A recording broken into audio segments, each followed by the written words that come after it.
ಎಲ್ಲ ಕಡೆ ಜನರಿಗೂ ಹತ್ರ ಆಗಿರುವಂಥ ಪಾತ್ರ ಇರಬಹುದೋ ಏನೋ. ಫಸ್ಟ್ ಟೈಮ್ ಆ್ಯಕ್ಷನ್ ಅಂದಾಗ ನಿಮ್ಮ reaction? It has given me everything. Cinema ಮತ್ತು ಸೀರಿಯಲ್ ನಾನು ಇದನ್ನು ಒಂದು ಶಾರ್ಟಲ್ಲಿ ಹೇಳ್ತೀನ, ಒಂದು ಟೇಕಲ್ಲಿ ಹೇಳ್ತೀನ ನಾನು ಅನ್ನೋದು ನನ್ನ ಚಾಲೆಂಜು. ಈ ಫೀಲ್ಡಲ್ಲಿ ನಾನು ಗಟ್ಟಿಯಾಗಿ ನೆಲೆ ಕಾಣ್ಬೋದು ಅಂತ ಅನಿಸ್ತಾ? ನನಗೆ ನಾನು ಇಷ್ಟ ಆಗ್ತಾಳ, ಇನ್ನು ಜನರಿಗೆ ಇಷ್ಟ ಆಗ್ತಾಳ ಇವಳು. ಹೇಗೆ ಅಮ್ಮನ ಪಾತ್ರಗಳೇ ಕಂಟಿನ್ಯೂ ಆದವು? ಬಟ್ ಹಾಗಂತ ಬೇರೆ ಪಾತ್ರ ಮಾಡೋಕ್ಕೆ ಇಷ್ಟ ಇಲ್ಲ ಅಂತ ಅಲ್ಲ. ಇಲ್ಲಿ ಹರಿಣಿಯವರ ಯಶಸ್ವಿ ಇದೆ, ಇಬ್ಬರ ಪಾತ್ರ ಮಹತ್ವವಾದ. ನಮ್ಮ ತಾಯಿ ಸ್ಥಾನನ ನನ್ನ ಗಂಡ ತುಂಬಿದ್ದಾರೆ. ಹರಿಣಿಯವರ ಡ್ರೀಮ್ ರೋಲ್ ನಾವು ಯಾವುದಾದ್ರು ಇದೆಯಾ ಅಥವಾ ಅದು ಸಿಕ್ಕಿದೆಯಾ? ಆ ಥರ ಪಾತ್ರಗಳನ್ನ ನಿಭಾಯಿಸೋಕೆ ನಾವು ಎಲ್ಲ ಸಿದ್ಧವಾಗಿದ್ದೀವಿ. ಆಗ ಕಂಡಂಥ ಸಿಚುವೇಶನು ಈಗ ನೀವು ನೋಡ್ತಾ ಇರುವಂಥ ಸಿಚುವೇಶನ್ ವ್ಯತ್ಯಾಸ ಈಗ ಒಂಥರ ಮದುವೆ ಮನೆ ಊಟ ಮತ್ತೆ ಫಾಸ್ಟ್ ಫುಡ್ ಊಟ ಥರ. ಈಗ ಫಾಸ್ಟ್ ಫುಡ್. ಶಿವಣ್ಣ ಅವರ ಬಗ್ಗೆ ಹೇಳೋದಾದ್ರೆ ಏನಿದೆ? ಒಂದು ದೊಡ್ಡ ಸ್ಕ್ರೀನಲ್ಲಿ ಕ್ಲೋಸ್ ಅಪ್ ಅಂದ್ರೆ ನಾನು ಶಿವಣ್ಣ ಇಬ್ಬರೇ ಪುನೀತ್ ಸರ್ ಅವ್ರ ಬಗ್ಗೆ ಹೇಳೋದಾದ್ರೆ? ಅವ್ರು ಜನರಸ್ ಅನ್ನೋದು ಅವ್ರು ಹೋದ್ಮೇಲೆ ಗೊತ್ತಾಗಿತ್ತು, ಎಷ್ಟು ಕೈಂಡ್ ಮನುಷ್ಯ ಅಂದ್ರೆ ಅವರು. ನಿಮಗೆ ಏನು ಅನಿಸುತ್ತೆ ಕನ್ನಡ ಇಂಡಸ್ಟ್ರಿಯ ಫ್ಯೂಚರ್? ನಾನು ಅದ್ರ ಬಗ್ಗೆ ಏನು ಮಾತಾಡೋಕ್ಕಾಗೋದಿಲ್ಲ. ಸಿನಿಮಾ ಇರಲಿ, ಕಿರುತೆರೆ ಇರಲಿ, ಅಲ್ಲೊಂದಷ್ಟು ಪಾತ್ರಗಳು ಕಾಡ್ತಾ ಹೋಗ್ತವೆ. ಅದು ಬೆರಳಿಕೆಯಷ್ಟು ಮಾತ್ರ ಅಮ್ಮನ ಪಾತ್ರಗಳು ಕಣ್ಮುಂದೆ ಹಾದು ಹೋಗ್ತವೆ. ಅಂತಹ ಸಾಲಿಗೆ ಕಣ್ಮುಂದೆ ಸದಾ ಕಾಡುವಂತಹ ಪಾತ್ರಧಾರಿ ಅಂದರೆ ಹರಿಣಿ. ಹರಿಣಿ ಶ್ರೀಕಾಂತ್ ಯಾರಿಗೆ ಗೊತ್ತಿಲ್ಲ? ಬಹುತೇಕ ಜನರಿಗೆ ಗೊತ್ತು. ನಾನು ಹೇಳೋದಾದರೆ ಕನ್ನಡ ಸಿನಿಮಾ ಇಂಡಸ್ಟ್ರಿಯಲ್ಲಿ ಆಗಿರ್ಬೋದು ಅಥವಾ ಕಿರುತೆರೆ ಆಗಿರ್ಬೋದು, 5 ವರ್ಷ 10 ವರ್ಷ ಗಟ್ಟಿ ನೆಲೆಯಾಗಿ ಉಳ್ಕೊಂಡು ನಿರಂತರವಾಗಿ ಕೆಲಸ ಮಾಡ್ಕೊಂಡು ಹೋಗ್ಬೋದು. ಆದರೆ ಸತತ 3 ದಶಕಗಳ ಕಾಲ ಸಿನಿಮಾ ಮತ್ತು ಕಿರುತೆರೆಯಲ್ಲಿ ತನ್ನದೇ ಆದಂತಹ ಛಾಪನ್ನು ಮೂಡಿಸಿ ಇವತ್ತಿಗೂ ಕೂಡ ತಮ್ಮ ಪಯಣವನ್ನು ಮುಂದುವರಿಸಿರ್ತಕ್ಕಂಥ ನಟಿ ಹರಿಣಿಯವರು ನಮ್ಮ ಪಾಡ್ಕಾಸ್ಟ್ನ ಅತಿಥಿ. ಸಾಕಷ್ಟು ಸಿನಿಮಾಗಳಲ್ಲಿ ನಟಿಸಿದ್ದಾರೆ. ಅಷ್ಟೇ ಅಲ್ಲ, ಕಿರುತೆರೆಯಲ್ಲೂ ಕೂಡ ಅವರು ಇವತ್ತಿಗೂ ಕೂಡ ಕಾಣಿಸ್ಕೊಳ್ತಾ ಇದ್ದಾರೆ. ಅಂತಹ ನಟಿಯ ಜರ್ನಿ ಹೇಗಿದೆ ಅಥವಾ ಅವರ ಬಂದಂಥ ಹಾದಿ ಹೇಗಿತ್ತು, ಒಂದಷ್ಟು ಅವರ ಮಾತುಗಳಲ್ಲೇ ಕೇಳ್ತವಣ. ಮೇಡಮ್, ನಮ್ಮ ಪಾಡ್ಕಾಸ್ಟ್ಗೆ ಸ್ವಾಗತ. ಥ್ಯಾಂಕ್ ಯು, ನಮಸ್ಕಾರ. ತುಂಬ ಖುಷಿ ಆಯಿತು ನಿಮ್ಮ ಜೊತೆ ಮಾತಾಡ್ತಾ ಇರೋದು. ಭಾಳ ಖುಷಿ ಆಯಿತು. Thank you very much invite ಮಾಡಿದ್ದಕ್ಕೆ. Thank you madam. Madam, Harini ಅಂದ ತಕ್ಷಣ ಬಹುತೇಕ ಜನರಿಗೆ ಕಾಣೋದು ಅಮ್ಮ, ಮುದ್ದು ಅಮ್ಮನ ಪಾತ್ರ. ಹಾಗೆ ನಿಮಗೆ ಮುದ್ದು ಮಕ್ಕಳು ಇರ್ತಾರೆ, ಮುದ್ದು ಸೊಸೆಂದರು ಇರ್ತಾರೆ. ಸೊ ಹರಿಣಿಯವರ ಬಾಲ್ಯ ಹೇಗಿತ್ತು, ಅಲ್ಲಿಂದ ಶುರು ಮಾಡೋಣ.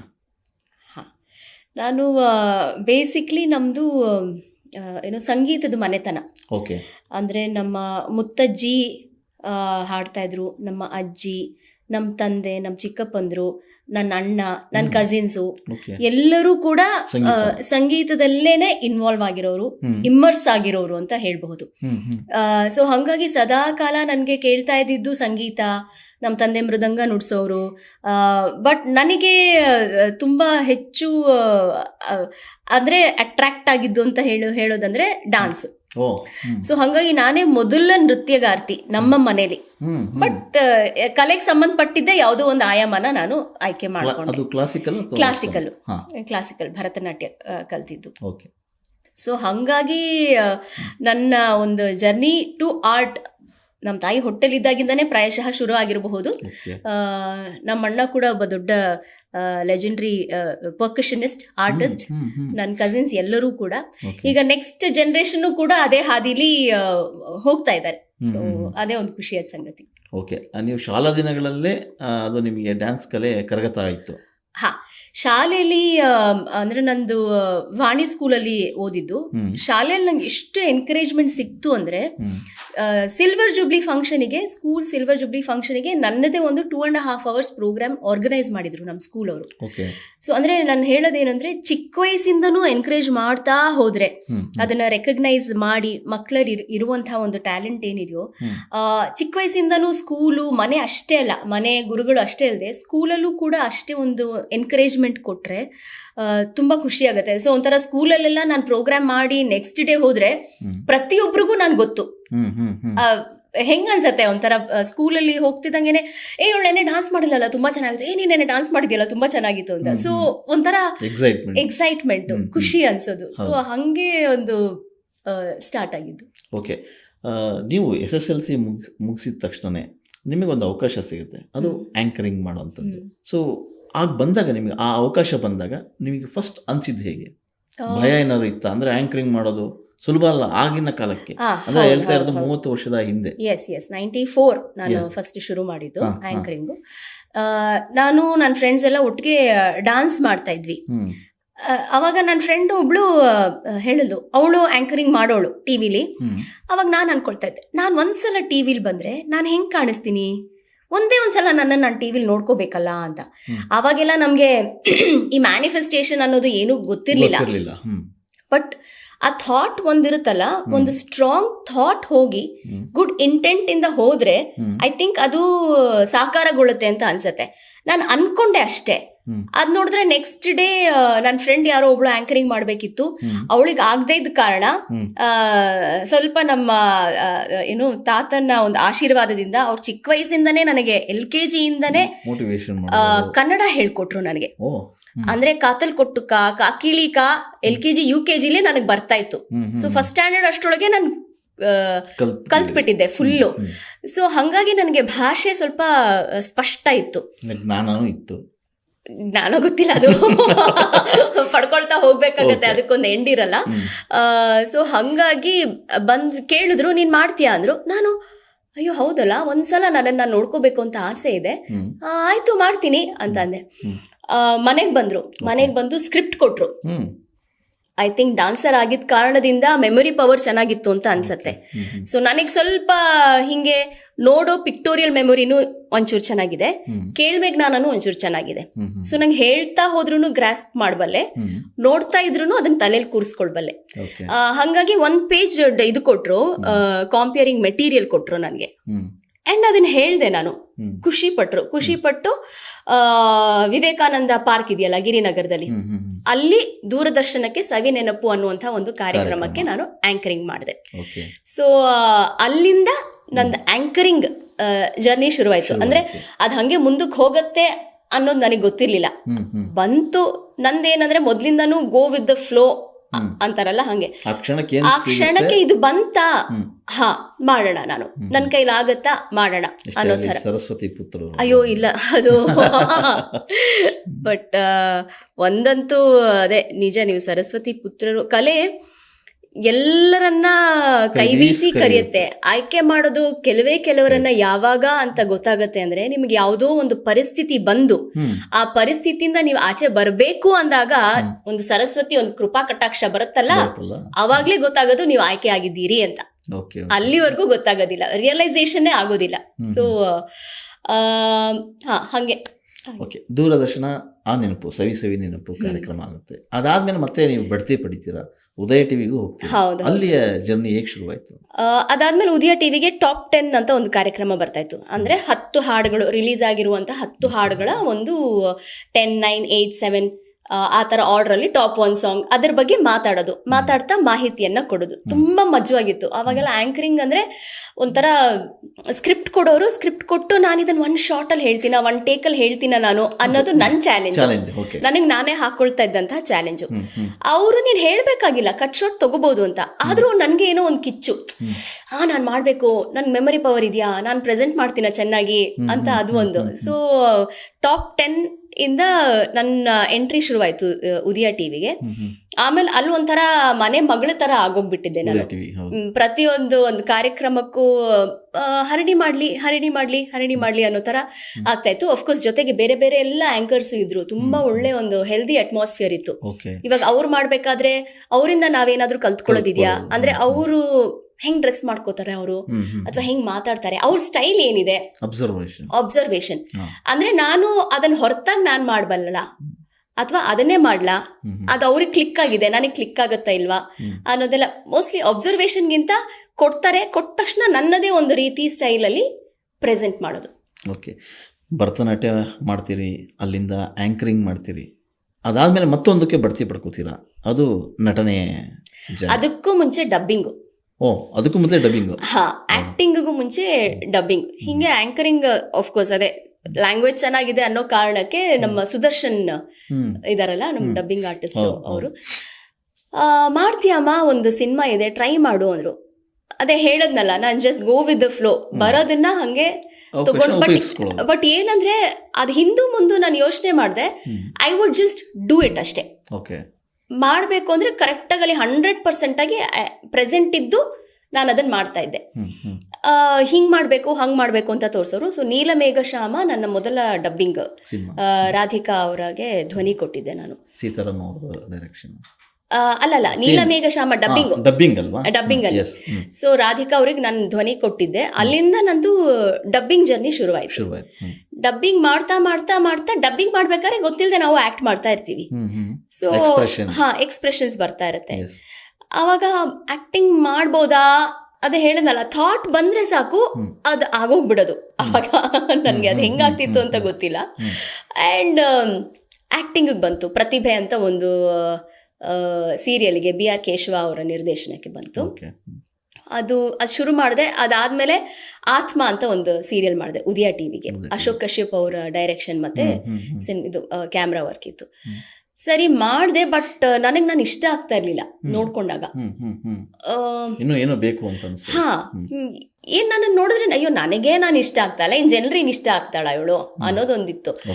ಸೊ ಆಮೇಲೆ ಅಯ್ಯೋ ಬೇಡ, ನಾನು ಇದೊಂದು ಸೀರಿಯಲ್ ಮುಗಿಸ್ಬಿಟ್ಟು ವಾಪಸ್ ಆಂಕರಿಂಗ್ಗೆ ಮಾಡ್ತಾ ಹೋದೆ. ಆಮೇಲೆ ಜೊತೆಗೆ ಡಾನ್ಸು ಕೂಡ ನಡೀತಾ ಇತ್ತು. ಇದ್ರೆಲ್ಲದರ ಜೊತೆಗೆ ಒಂಥರ ಏನ್ ಹೇಳ್ತಾರೆ ಸರ್, ಇದು ಒಂಥರ ಚಿತ್ರಾನ್ನ ತರ ಅಂತಾರಲ್ಲ, ಮಧ್ಯದಲ್ಲಿ ಒಂದು ಕಾರ್ಪೊರೇಟ್ ಜಾಬ್ ಬಂತು. ಈ ನಡುವೆ ನಾವು ಇನ್ನೊಂದು ಪ್ರಶ್ನೆ ಮಾಡ್ತೇವೆ. ನೀವು ಆ SLC ಮುಗಿದ್ಮೇಲೆ ಆ್ಯಂಕರಿಂಗ್ ಶುರು ಮಾಡ್ತೀರಾ, ಅದೆಲ್ಲ ಆಗುತ್ತೆ, ಡಬ್ಬಿಂಗ್ ಕಲಾವಿದೆಯಾಗಿ ಕೂಡ ಗುಸ್ಕೋತೀರಾ. ಎಜುಕೇಶನ್ ಅಂತ ಬಂದಾಗ ಮನೆಯವರು ಎಜುಕೇಶನ್ ನೀವು ಟೈಮಿಂಗ್ ಕೊಡ್ತಾ ಇದ್ರಿ ಅಂತ ಇವೆರಡು? ನಾನು ಎಜುಕೇಶನಲ್ಲಿ ಸೆಕೆಂಡ್ ಇಯರ್ BCom ವರೆಗೂ ಓದ್ದೆ. ಆಮೇಲೆ ತುಂಬಾನೇ ನನಗೆ ಈ ಕಲೆ ಕಡೆ ಸೆಳ್ತಾ ಬಂತು. ಸೊ ನಾನೇನ್ ಮಾಡಿದೆ, ಕಂಪ್ಲೀಟ್ ಆರ್ಟ್ ಕಡೆಗೆ ಹೋಗಿ I took up correspondence arts. BA ಮಾಡಿದೆ, bachelors degree in arts. So ನನಗೆ ಏನಂದ್ರೆ ನನಗಿರ್ಬೇಕು ಒಂದು, ನಾನು ಓದಿದ್ದೀನಿ, ಒಂದು ಡಿಗ್ರಿ ಅನ್ನೋದು ಇರಬೇಕು ಫಾರ್ ಎನಿಥಿಂಗ್.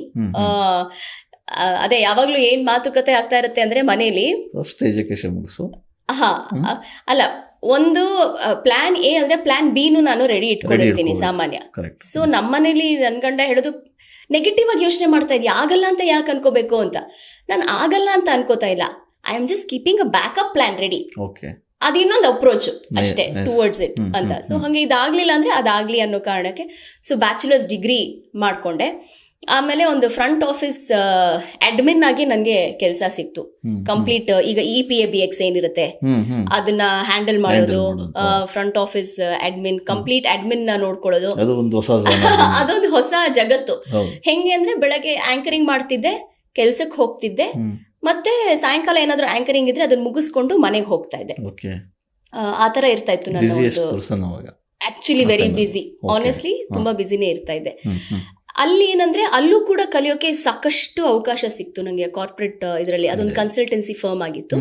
ಹಾಗಾಗಿ ಅಂದ್ರೆ ಅವ್ರು ಹೆಂಗ್ ಮಾತಾಡ್ತಾರೆ, ಕಾರ್ಪೊರೇಟ್ ಅಲ್ಲಿ ಹೆಂಗ್ ಮಾತಾಡ್ತಾರೆ, ಯಾವ ತರ ಒಂದು, ಅಲ್ಲೂ ಕೂಡ ನನ್ ಮೆಮೊರಿ ಪವರ್ ಎಷ್ಟು ಹೆಲ್ಪ್ ಆಯ್ತು ಅಂದ್ರೆ, ಇವಾಗೆಲ್ಲ ಬಿಡಿ ಮೊಬೈಲ್, ಅವಾಗ ಮೊಬೈಲ್ ಇರ್ಲಿಲ್ಲ ಇನ್ನು, ಅವಾಗ ಇಂಟ್ರೊಡ್ಯೂಸ್ ಆಗ್ತಾ ಇತ್ತು. ಸೊ ನಂಬರ್ ಎಲ್ಲ ನನಗೆ ತಲೆಲೇ ಇತ್ತಿತ್ತು, ನಂಬರ್ ವಿತ್ ನೇಮ್ಸ್. ಸೊ ಒಂದೊಂದ್ಸಲ ಸಾಯಂಕಾಲ ಆಫೀಸಿಂದ ಹೋದ್ಮೇಲೆ ನಮ್ ಸರ್ ಫೋನ್ ಮಾಡೋರು, ಹರಿಣಿ ಇವ್ರು ಕನೆಕ್ಟ್ ಮಾಡ್ಕೊಡ್ತೀಯ, ನಂಬರ್ ಏನಿದೆ ಹೇಳು, ನಾನು ಮರ್ತೋಗ್ಬಿಟ್ಟಿದ್ದೀನಿ, ಪಟ್ ಅಂತ ಹೇಳ್ತಿದ್ದೆ ನಾನು. ಸೊ ಅವ್ರ ಮನೆಯಿಂದ ಕಾಲ್ ಮಾಡ್ಕೊಡೋರು. ಸೊ ಅದು ಒಂಥರ ದಟ್ ಇಸ್ ಮರೆಯಕ್ ಆಗದೆ ಇರೋಂತ ಒಂದು ಫೇಸ್ ನಾನು ಅಲ್ಲಿ ಕೆಲಸ ಮಾಡಿದ್ದು. ಇದು ಸುಮಾರು ಜನರಿಗೆ ಗೊತ್ತಿಲ್ಲ ನಾನು ಅಲ್ಲೂ ಕೆಲಸ ಮಾಡಿದ್ದೀನಿ ಅಂತ. ಸೊ ಗೊತ್ತಾಗಲಿ ಬಿಡಿ ಆಡಿಯನ್ಸ್ಗೆ. ಓಕೆ, ನಟನೆ ಅಂತ ಬಂದಾಗ ಸೊ ಆ ಕಾಲಘಟ್ಟದಲ್ಲಿ ಒಂದಿಷ್ಟು ಈ ನಟನೆ, ಸಿನಿಮಾ, ಸೀರಿಯಲ್ ಅಂದ ತಕ್ಷಣ ಮನೆಯವರ ಮನಸ್ಥಿತಿಗಳು ಬೇರೆ ಬೇರೆ ಥರ ಇರ್ತದೆ. ಸೊ ಹರಿಣಿಯವರ ಮನೆಯವರ ಮನಸ್ಥಿತಿ ಹೇಗಿತ್ತು ಆಗ, ನಟನೆ ನಾನು ಮಾಡ್ತೀನಿ ಅಂದಾಗ? ನನ್ಗೆ ಬಂದ ತಕ್ಷಣ ನನ್ಗೆ ಮಾಡ್ಬೇಕು ಅನ್ನೋ ಆಸೆ. ಬಟ್ ನಮ್ಮ ಮನೇಲಿ ಸ್ವಲ್ಪ ಟ್ರೆಡಿಷನಲ್ ಬ್ಯಾಕ್ ಗ್ರೌಂಡ್ ಇತ್ತು. ಅಂದ್ರೆ ಎಲ್ಲರೂ ಕ್ಲಾಸಿಕಲ್ ಇದರಲ್ಲಿ ಏನೋ ಸಂಗೀತದಲ್ಲೇ ಇರಬೇಕು, ಕಲೆಯಲ್ಲೇ ಇರಬೇಕು, ಟಿವಿಗೆ ಹೋಗ್ಬಾರ್ದು ಅನ್ನೋದು ಸ್ವಲ್ಪ ಇತ್ತು. ಬಟ್ ನನಗೆ ಹೋಗ್ಬೇಕು ಅಂತ. ನಮ್ ತಾಯಿ ವಾಸ್ ಲೈಕ್, ಹೋಗ್ಲಿ ಪರವಾಗಿಲ್ಲ, ಏನಂತೆ, ಟ್ರೈ ಮಾಡ್ಲಿ, ಹೌದು, ಸಪೋರ್ಟ್ ಮಾಡೋರು ಬೇಕಿತ್ತು. ಬಟ್ ನಮ್ ತಾಯಿ ಎಲ್ಲ ಕಡೆ ಬರೋರು ನನ್ಗೆ ಜೊತೆಗೆ, ಕಂಪ್ಲೀಟ್ ಥ್ರೂ ಔಟ್ ಇರೋರು. ಅಂದ್ರೆ ಇವಾಗ್ಲೂ ಕೂಡ ನಾವು ಚಿಕ್ಕ ವಯಸ್ಸಲ್ಲಿ ನಾವು ಹೇಗಿರ್ತೀವಿ, ನಾವು ಎಂಟ್ರಿ ಆದಾಗ ನಾವು ಹೇಗೆ ನಡ್ಕೋತೀವಿ ಅನ್ನೋದ್ರ ಮೇಲೆ ಮುಂದೆ ನಮ್ಮನ್ನ ಜನ ಹೇಗೆ ನೋಡ್ತಾರೆ ಅನ್ನೋದು ಡಿಪೆಂಡ್ ಆಗಿರುತ್ತೆ. ಸೊ ಹಾಗಾಗಿ ನಮ್ಮ ಜೊತೆ ನಮ್ಮ ತಾಯಿ ಇದ್ದಿದ್ರಿಂದ ನನ್ನನ್ನು ಎಲ್ಲರೂ ಮಾತಾಡ್ಸೋ ರೀತಿ ಕೂಡ, ನಾನು ಯಾವುದೋ ಒಂದು ಆ ಟೈಮ್ಗೆ ನಾನು ಸ್ವಲ್ಪ ಚಿಕ್ಕ ಹುಡುಗಿನೇ, ಸೊ ನನ್ನ ಚಿಕ್ಕ ಮಗು ಥರನೇ ಮಾತಾಡ್ಸೋರು. ಆ ಏಜಿಗೆ ತಕ್ಕ ಹಾಗೇನೆ ಅದೇ ಥರ ಮಾತಾಡ್ಸೋಕ್ಕೆ ನನ್ನ ಜನ ಶುರು ಮಾಡಿದ್ರು, ಆ ಏಜಿಗೆ ತಕ್ಕ ಹಾಗೆ. ಸೊ ಹಾಗಾಗಿ ನನಗೆಲ್ಲೂ ನನ್ನನ್ನು ಗ್ರಾಂಟೆಡ್ ಆಗಿ ತಗೊಂಡ್ರು, ನನ್ನ ತುಂಬ ಈಸಿಯಾಗಿ ಮಾತಾಡ್ಸ್ಬಲ್ರು ಅನ್ನೋದು ಯಾರಿಗೂ ಅನಿಸ್ಲಿಲ್ಲ. ಬಿಕಾಸ್ ನಮ್ಮಮ್ಮ ಯಾವಾಗಲೂ ನನ್ನ ಸೈಡಲ್ಲಿ ಇರ್ತಾ ಇದ್ರು. ಸುಮಾರು ವರ್ಷ ಬಂದರು ನಮ್ಮ ತಾಯಿ ನನ್ನ ಜೊತೆಗೆ, ಮದುವೆ ಆಗೋವರೆಗೂ she was there with me. So ಅದಾದ್ಮೇಲಿಂದ ಹಂಗೆ ಬಂತು, ಹಾಗೆ ಹೋಗ್ಬಿಟ್ಟೆ ಅಷ್ಟೇ.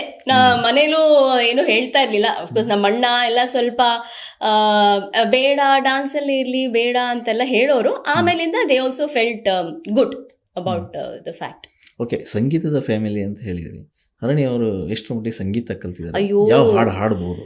ನನಗೆ ಸಂಗೀತ ಬರೋದೇ ಇಲ್ಲ. ಇದು ಸುಮಾರು ಕಡೆ ಹೇಳಿದೀನಿ ನಾನು. ನಂಗೆ ಹಾಡಬೇಕು ಅನ್ನೋ ಆಸೆ.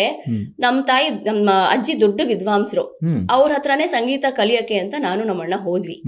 ನನಗೆ ಡಾನ್ಸರ್ ಆಗಿರೋದ್ರಿಂದ ನನ್ನ ತಾಳ ಎಲ್ಲ ಕಾಲಲ್ಲೇ ಹಾಕ್ತಾ ಇದ್ದೆ. ಕೈಯಲ್ಲಿ ತಾಳ ಹಾಕಿದ್ರು ಕಾಲಲ್ಲಿ ಬರೋದು. ನಮ್ಮ ಅಜ್ಜಿ ಹಿಂಗ್ ನೋಡೋರು, ಕಾಲಲ್ಲಿ ತಾಳ ಹಾಕ್ಬೇಡ ಅನ್ನೋರು. ಆಮೇಲೆ ನಾನು ಈ ಮನೇಲಿ ಶುರು ಮಾಡಿದ್ರೆ ಶ್ರುತಿ, ನಂದು ಯಾವ್ದೋ ಪಕ್ಕದ ಮನೆಗೆ ಹೋಗಿರೋದು, ನಮ್ಮ ಅಜ್ಜಿಗೆ ಆಗ್ತಾ ಇರ್ಲಿಲ್ಲ.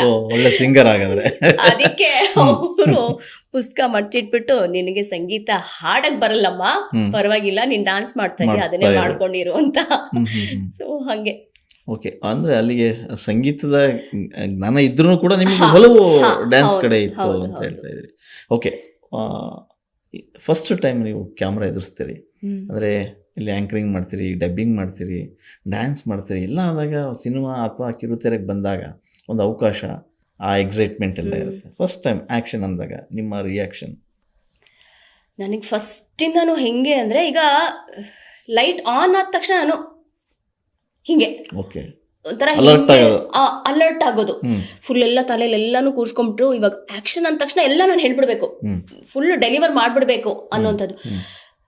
ಔಟ್ಡೋರ್ ಮಾಡಿದ್ರಿಂದ ಸ್ವಲ್ಪ ಜನನು ನೋಡ್ತಾ ಇದ್ರು, ಅಲ್ಲಿ ಒಂಚೂರು ಕಾನ್ಶಿಯಸ್ ಅದೇ.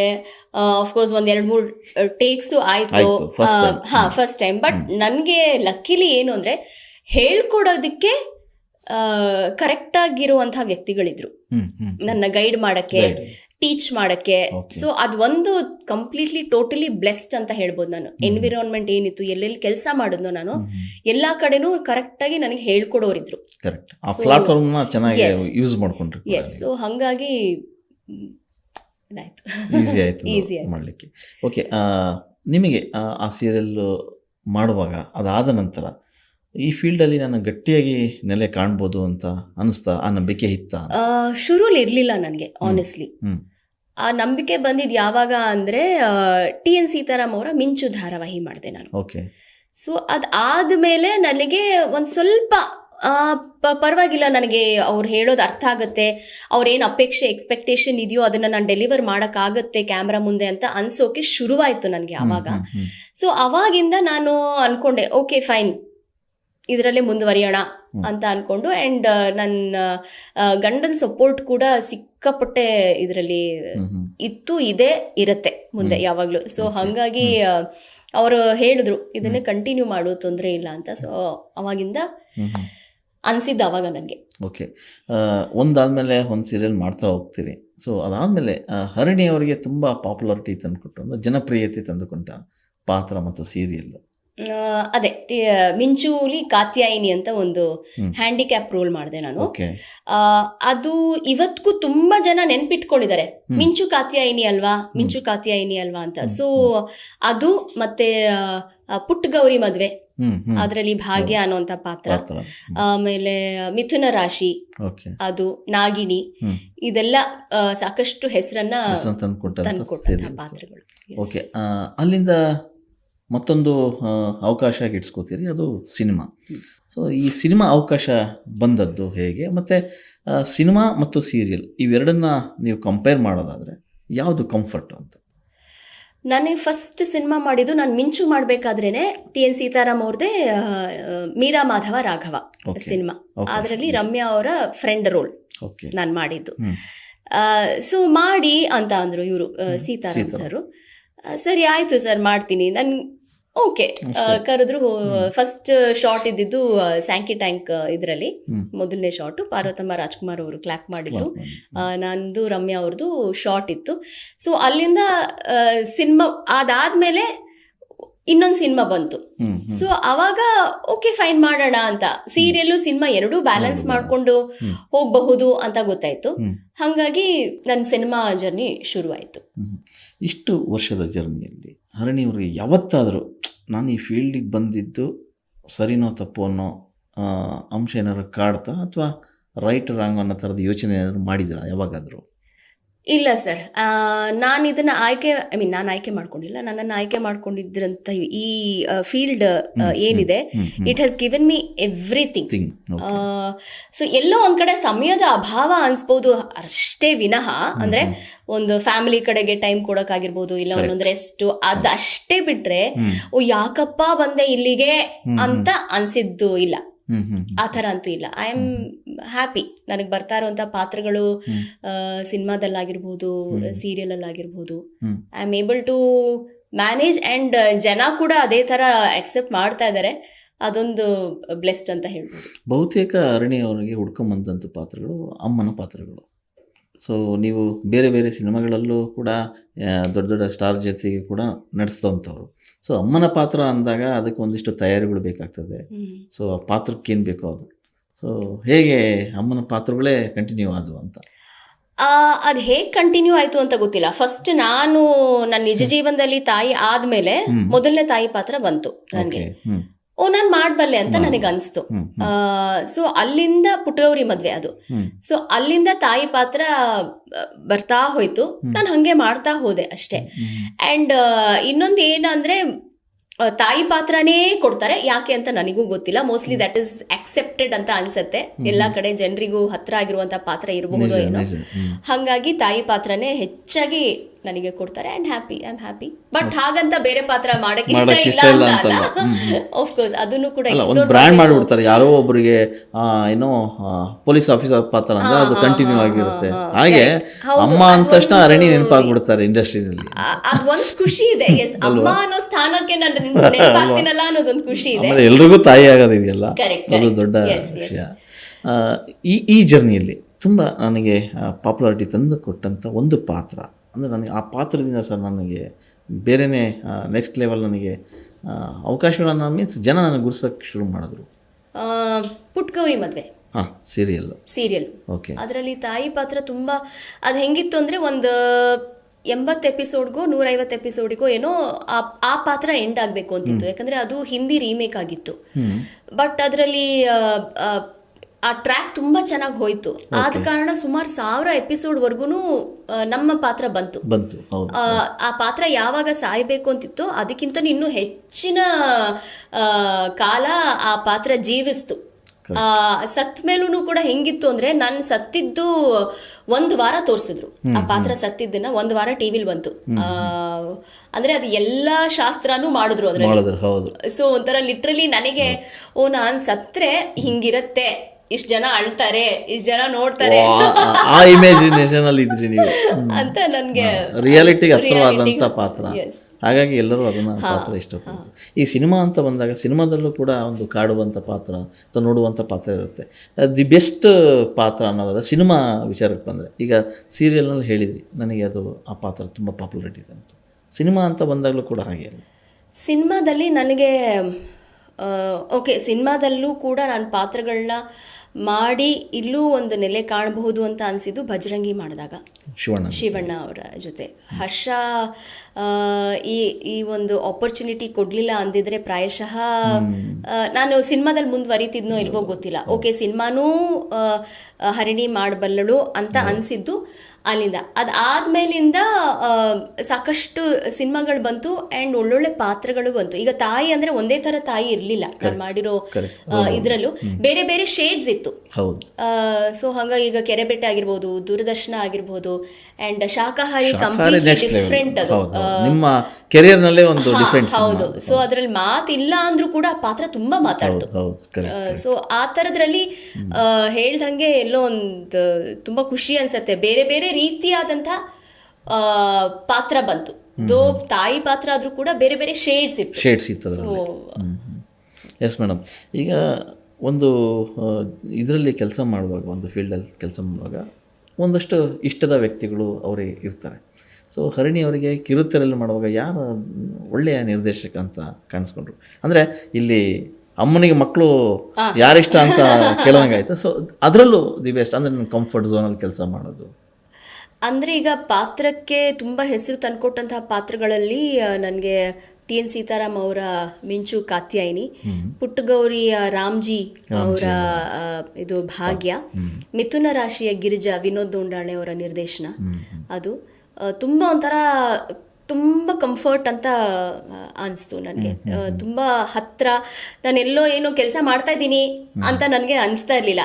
ಆ್ಯಂಡ್ ಆಫ್ಕೋರ್ಸ್ ಪುಟ್ಟಗೌರಿ ಮದುವೆ ಮಾಡಬೇಕಾದ್ರೆ ನನಗೆ ಇನ್ನೊಂದು ತುಂಬ ಕಂಫರ್ಟ್ ಝೋನ್ ಇತ್ತಿದ್ದು ಅಂದರೆ ನನ್ನ ಜೊತೆ ಪೇರಾಗಿ ಮಾಡಿದ್ದು ಗೋಪಾಲ್ ಕೃಷ್ಣ ದೇಶಪಾಂಡೆ ಅವರು. ಸೊ ಹಾಗಾಗಿ ನನ್ನ ಅವರ ರ್ಯಾಪೋ ತುಂಬ ಚೆನ್ನಾಗಿತ್ತು, ತುಂಬ ಚೆನ್ನಾಗಿತ್ತು. ವರ್ಷಾನ್ಗಟ್ಲೆ ಮಾಡಿದ್ಮೇಲೆ ತುಂಬ ಖುಷಿ ಅನಿಸ್ತು. ಅಂದರೆ ಎಲ್ಲೋ ಒಂದು ಕಡೆ ನನಗೆ ಸ್ವಲ್ಪ ಸಾಕು ಅಂದಾಗ ಅವ್ರು ನನಗೆ ರೀಡಿಂಗ್ ಕೊಡೋರು, ನನ್ನ ಡೈಲಾಗ್ಸೂ ಅವರೇ ಓದ್ಕೊಳ್ಳೋದು, ಹೇಳೋರು, ಆ ಥರದ್ದೆಲ್ಲ. ಸೊ ಚೆನ್ನಾಗಿತ್ತು. ಆಫ್ಕೋರ್ಸ್ ಎಲ್ಲ ನಿರ್ದೇಶಕರು will be very good. Okay, ಸೀರಿಯಲ್ಗಿಂತ ನೀವು ಸಿನಿಮಾನೇ ಜಾಸ್ತಿ ಮಾಡಿದ್ದು ಬಹುಶಃ. ಹೌದು, ಇದರಲ್ಲಿ ಒಂದು 15-20 ಸೀರಿಯಲ್ ಮಾಡಿದ್ರೆ ಒಂದು 50-60 ಸಿನಿಮಾಗಳೇ ಆಗಿದೆ. ಸೊ ಸಿನಿಮಾ ಬಗ್ಗೆ ಮಾತಾಡೋದಾದ್ರೆ the best artist, the best director ನೀವು ಕಂಡಂತೆ? ಅದು ಹಿಂಗೆ ಕಷ್ಟ ಅಲ್ಲ ಅದು ಹೇಳೋದು. ಅಂದರೆ ಪ್ರತಿಯೊಂದು ಪಾತ್ರನೂ ಬೇರೆ ಬೇರೆ ಥರ ಇರೋದ್ರಿಂದ ಅದರ ಟ್ರೀಟ್ಮೆಂಟ್ ಕೂಡ ಬೇರೆ ಬೇರೆ ಥರನೇ ಇರುತ್ತೆ. ಸೊ ಹಾಗಾಗಿ ಪ್ರತಿಯೊಂದು ನಿರ್ದೇಶಕರು ಕೂಡ ಇಂಪಾರ್ಟೆಂಟ್ ಆಗ್ತಾ ಹೋಗ್ತಾರೆ. ಆ್ಯಂಡ್ ಅದರಲ್ಲಿ ಏನೋ ಒಂದು ಒಂಥರ ಹೆಸರು ಬಂದಿದೆ ಅಂದರೆ ಅಫ್ಕೋರ್ಸ್ ಅದ್ರ ಕ್ರೆಡಿಟ್ಟು ನಿರ್ದೇಶಕರಿಗೆ, ಮೇಕರ್ಸಿಗೆ ಹೋಗಬೇಕಾಗುತ್ತೆ. ಸೊ ಹಾಗಾಗಿ all of them are so good. Especially ಇವಾಗ ಬರ್ತಾ ಇರುವಂತಹ ಎಲ್ಲ ನಿರ್ದೇಶಕರು ಕೂಡ ತುಂಬ ಚೆನ್ನಾಗಿ, ಸಂದೀಪ್ ಸುಂಕದಾಗಿರ್ಬೋದು, ಗುರು ಅವರಾಗಿರ್ಬೋದು ಕೆರೆಬೇಟೆ, ಆಮೇಲೆ ನಮ್ಮ ದೂರದರ್ಶನ ಸುಕೇಶ್ ಶೆಟ್ಟಿ ಅವರಾಗಿರ್ಬೋದು, ರೋಹಿತ್ ಪದ್ಕೆ ಅವರಾಗಿರ್ಬೋದು. ಸೊ ಬಹುತೇಕ ಅರಣ್ಯವ್ರನ್ನ ನಾನು ಗಮನಿಸ್ದಂಗೆ ಸಿನಿಮಾದಲ್ಲಿ ಕಂಟೆಂಟ್ ಓರಿಯೆಂಟೆಡ್ ಸಿನಿಮಾಗಳಲ್ಲೇ ನೀವು ಕಾಣಿಸ್ಕೊಳ್ತಾ ಇರ್ತೀವಿ. ಸೊ ಅಲ್ಲಿ ಆಯ್ಕೆ ನಿಮ್ಮದೇ ಆಗಿರುತ್ತಾ ಅಥವಾ? ನಾನು ಒಂದು ಪಾತ್ರ ಬಂದಾಗ ನಾನು ನೋಡೋದು ಇಷ್ಟೇ ಸರ್, ಆಯ್ಕೆ ಅನ್ನೋದಕ್ಕಿಂತ ಆ ಪಾತ್ರ ಆ ಕಥೆಗೆ ಏನ್ ಮಾಡತ್ತೆ, ಆ ಪಾತ್ರದಿಂದ ಕಥೆ ನಾನು ಸೂಕ್ತನ, ನಾನು ಸೂಕ್ತನ, ನಾನು ಅನ್ನೋದಕ್ಕಿಂತ ಆ ಪಾತ್ರ ವ್ಯಾಲ್ಯೂ ಆಡ್ ಮಾಡತ್ತಾ ಆ ಕಥೆಗೆ, ಕಾಂಟೆಂಟಿಗೆ, ಇಸ್ ಇಟ್ ಆಡಿಂಗ್ ವ್ಯಾಲ್ಯೂ? ಹಂಗಿದ್ರೆ ಆ ಪಾತ್ರ ಏನೋ ಮಾಡ್ತಿದೆ ಅಂತ ಅರ್ಥ. ಅದ್ ಬಿಟ್ಟು ನೀವು ಇವ್ರ ತಾಯಿ, ಇವ್ರ ಹೆಂಡತಿ ಅನ್ನೋದಕ್ಕಿಂತ ಓಕೆ ಇವ್ರ ತಾಯಿ ಇವ್ರ ಹೆಂಡತಿ ಸರಿ, ಈ ತಾಯಿ ಹೆಂಡತಿ ಅಲ್ಲಿ ಏನ್ ಮಾಡ್ತಾರೆ ಅದು ಇಂಪಾರ್ಟೆಂಟ್ ಆಗತ್ತೆ ನನಗೆ. ಈಗ ಶಾಕಾಹಾರಿಲಿ ಮಾತೇ ಇರ್ಲಿಲ್ಲ, ಬಟ್ ಆ ಪಾತ್ರ ಏನ್ ಮಾಡ್ತು, ತುಂಬಾ ವ್ಯಾಲ್ಯೂ ಆ್ಯಡ್ ಮಾಡ್ತು ಕಥೆಗೆ, ಅದೇ ಒಂದು ಟ್ರ್ಯಾಕ್ ಇತ್ತು. ಸೊ ನನಗೇನಾಗತ್ತೆ ಅಥವಾ ನಾನೇನು ಮಾಡ್ತೀನಿ ಅನ್ನೋದಕ್ಕಿಂತ ಪಾತ್ರ ಅಲ್ಲಿ ಎಷ್ಟು ವ್ಯಾಲ್ಯೂ ಆ್ಯಡ್ ಮಾಡುತ್ತೆ ಅನ್ನೋದು ನನಗೆ ತುಂಬ ಇಂಪಾರ್ಟೆಂಟ್ ಆಗುತ್ತೆ. ಓಕೆ, ಸಹಜವಾಗಿ ಒಂದು ಮಾತು ಕೇಳಿ ಬರ್ತಾ ಇರುತ್ತೆ, ಏನು ಅಂತಂದರೆ ಒಬ್ಬ ಯಶಸ್ವಿ ಗಂಡನ ಹಿಂದೆ ಹೆಂಡತಿ ಇರ್ತಾಳೆ ಅಥವಾ ಹೆಣ್ಣಿರ್ತಾಳೆ. ಆದರೆ ಇಲ್ಲಿ ಹರಿಣಿಯವರ ಯಶಸ್ವಿ ಹಿಂದೆ ಅಮ್ಮ ಇದ್ದಾರೆ, ಹಸ್ಬೆಂಡು ಇದ್ದಾರೆ. ಸೊ ಇಬ್ಬರ ಪಾತ್ರ ಮಹತ್ವವಾದದ್ದು, ತುಂಬಾನೇ ಮಹತ್ವವಾದದ್ದು. ಏನಂದ್ರೆ ಈಗ ಒಂದು ತಾಯಿ ಸ್ಥಾನನ ತುಂಬೋಷ್ಟು ಎಷ್ಟು ಲಕ್ಕಿ ನಾನು ಅಂದ್ರೆ ನಮ್ಮ ತಾಯಿ ಸ್ಥಾನನ ನನ್ನ ಗಂಡ ತುಂಬಿದ್ದಾರೆ. ಸೊ ಅಷ್ಟು ಲಕ್ಕಿ ಇನ್ಯಾರಾಗೋಕ್ ಸಾಧ್ಯ ಅಂತ. So that is I am totally blessed ಆ ಥರದ್ರಲ್ಲಿ. ಏನೋ ಒಂದು ಬೇಕು ಅಂದ್ರೂ, ಒಂದು ಎಮೋಷ್ನಲಿ ಬೇಕು ಅಂತ ಆಗಿರ್ಬೋದು, ಏನೋ ಒಂದು ಹೇಳ್ಕೊಳಕ್ಕೆ ಅಂತ ಆಗಿರ್ಬೋದು, ನಮ್ಮ ಅಮ್ಮಂಗೆ ಹೆಂಗೆ ಕಾಲ್ ಮಾಡ್ತಿದ್ನೋ ಈಗ ಫಸ್ಟ್ ಕಾಲ್ ಮಾಡೋದು ನನ್ನ ಗಂಡಂಗೆ. ಅಂದ್ರೆ ಅವರು ಆ ಸ್ಥಾನನ ಕಂಪ್ಲೀಟ್ ಆಗಿ ತುಂಬಿದ್ದಾರೆ. ಕಂಪ್ಲೀಟ್ ಅಂದ್ರೆ ಯಾವುದೇ ಥರ ಇರ್ಬೋದು, ನನಗೆ ಸಪೋರ್ಟ್ ಮಾಡೋದು, ಮನೇಲಿ ಸಪೋರ್ಟ್ ಮಾಡೋದಾಗಿರ್ಬೋದು, ಆಚೆ ಕಡೆ ಸಪೋರ್ಟ್ ಮಾಡೋದಾಗಿರ್ಬೋದು, ಯಾವುದೇ ರೀತಿ ಆಗಿದ್ರು ಕೂಡ ಹಿ ಹ್ಯಾಸ್ ಕಂಪ್ಲೀಟ್ಲಿ ಆ ಸ್ಥಾನನ ತುಂಬಿಟ್ಟಿದ್ದಾರೆ. ಎಸ್ ಸರ್ ಬಗ್ಗೆ ಒಂದಿಷ್ಟು ನಮ್ಮ ಆಡಿಯನ್ಸ್ಗೂ ಗೊತ್ತಾಗಬೇಕು, ಏನು ಮಾಡ್ತಾ ಇದ್ದಾರೆ, ಏನು? ಅವರು ಆಂಟ್ರಪ್ರೋನರ್, ಫಸ್ಟಿಂದನೂ ಅವ್ರದ್ದೇ ಒಂದು ಕಾನ್ಸೆಪ್ಟ್ ಇಟ್ಕೊಂಡು ಅದನ್ನೇ ಮಾಡ್ತಾ ಬಂದವರು. ಈಗ ಇನ್ನೊಂದು ಹಾಸ್ಪಿಟಾಲಿಟಿ ಇಂಡಸ್ಟ್ರಿಗೆ ಅವ್ರನ್ನ ತಗೊಂಡಿದ್ದಾರೆ. So he is working on that, ಅಂದರೆ ಎಂಡ್ ಟು ಎಂಡ್ ಎಕ್ಸಿಕ್ಯೂಷನ್ ಮಾಡೋ ಥರ ಒಂದು ಹಾಸ್ಪಿಟಾಲಿಟಿ ಇಂಡಸ್ಟ್ರಿಗೆ ಒಂದು ಏನೋ ಒಂದು ಆಗಬೇಕಾಗಿದೆ. ಸೊ ಅಲ್ಲಿ ಕೆಲಸ ಮಾಡ್ತಾ ಇದ್ದಾರೆ ಈಗ. ಇಲ್ಲೇ ಬೆಂಗಳೂರು? ಇಲ್ಲ, ಬೇರೆ ಊರಲ್ಲಿದ್ದಾರೆ. ಬೇರೆ ಊರಲ್ಲಿ. ಸೊ ಓಡಾಡ್ಕೊಂಡು Bengaluru. Of course I miss him lot.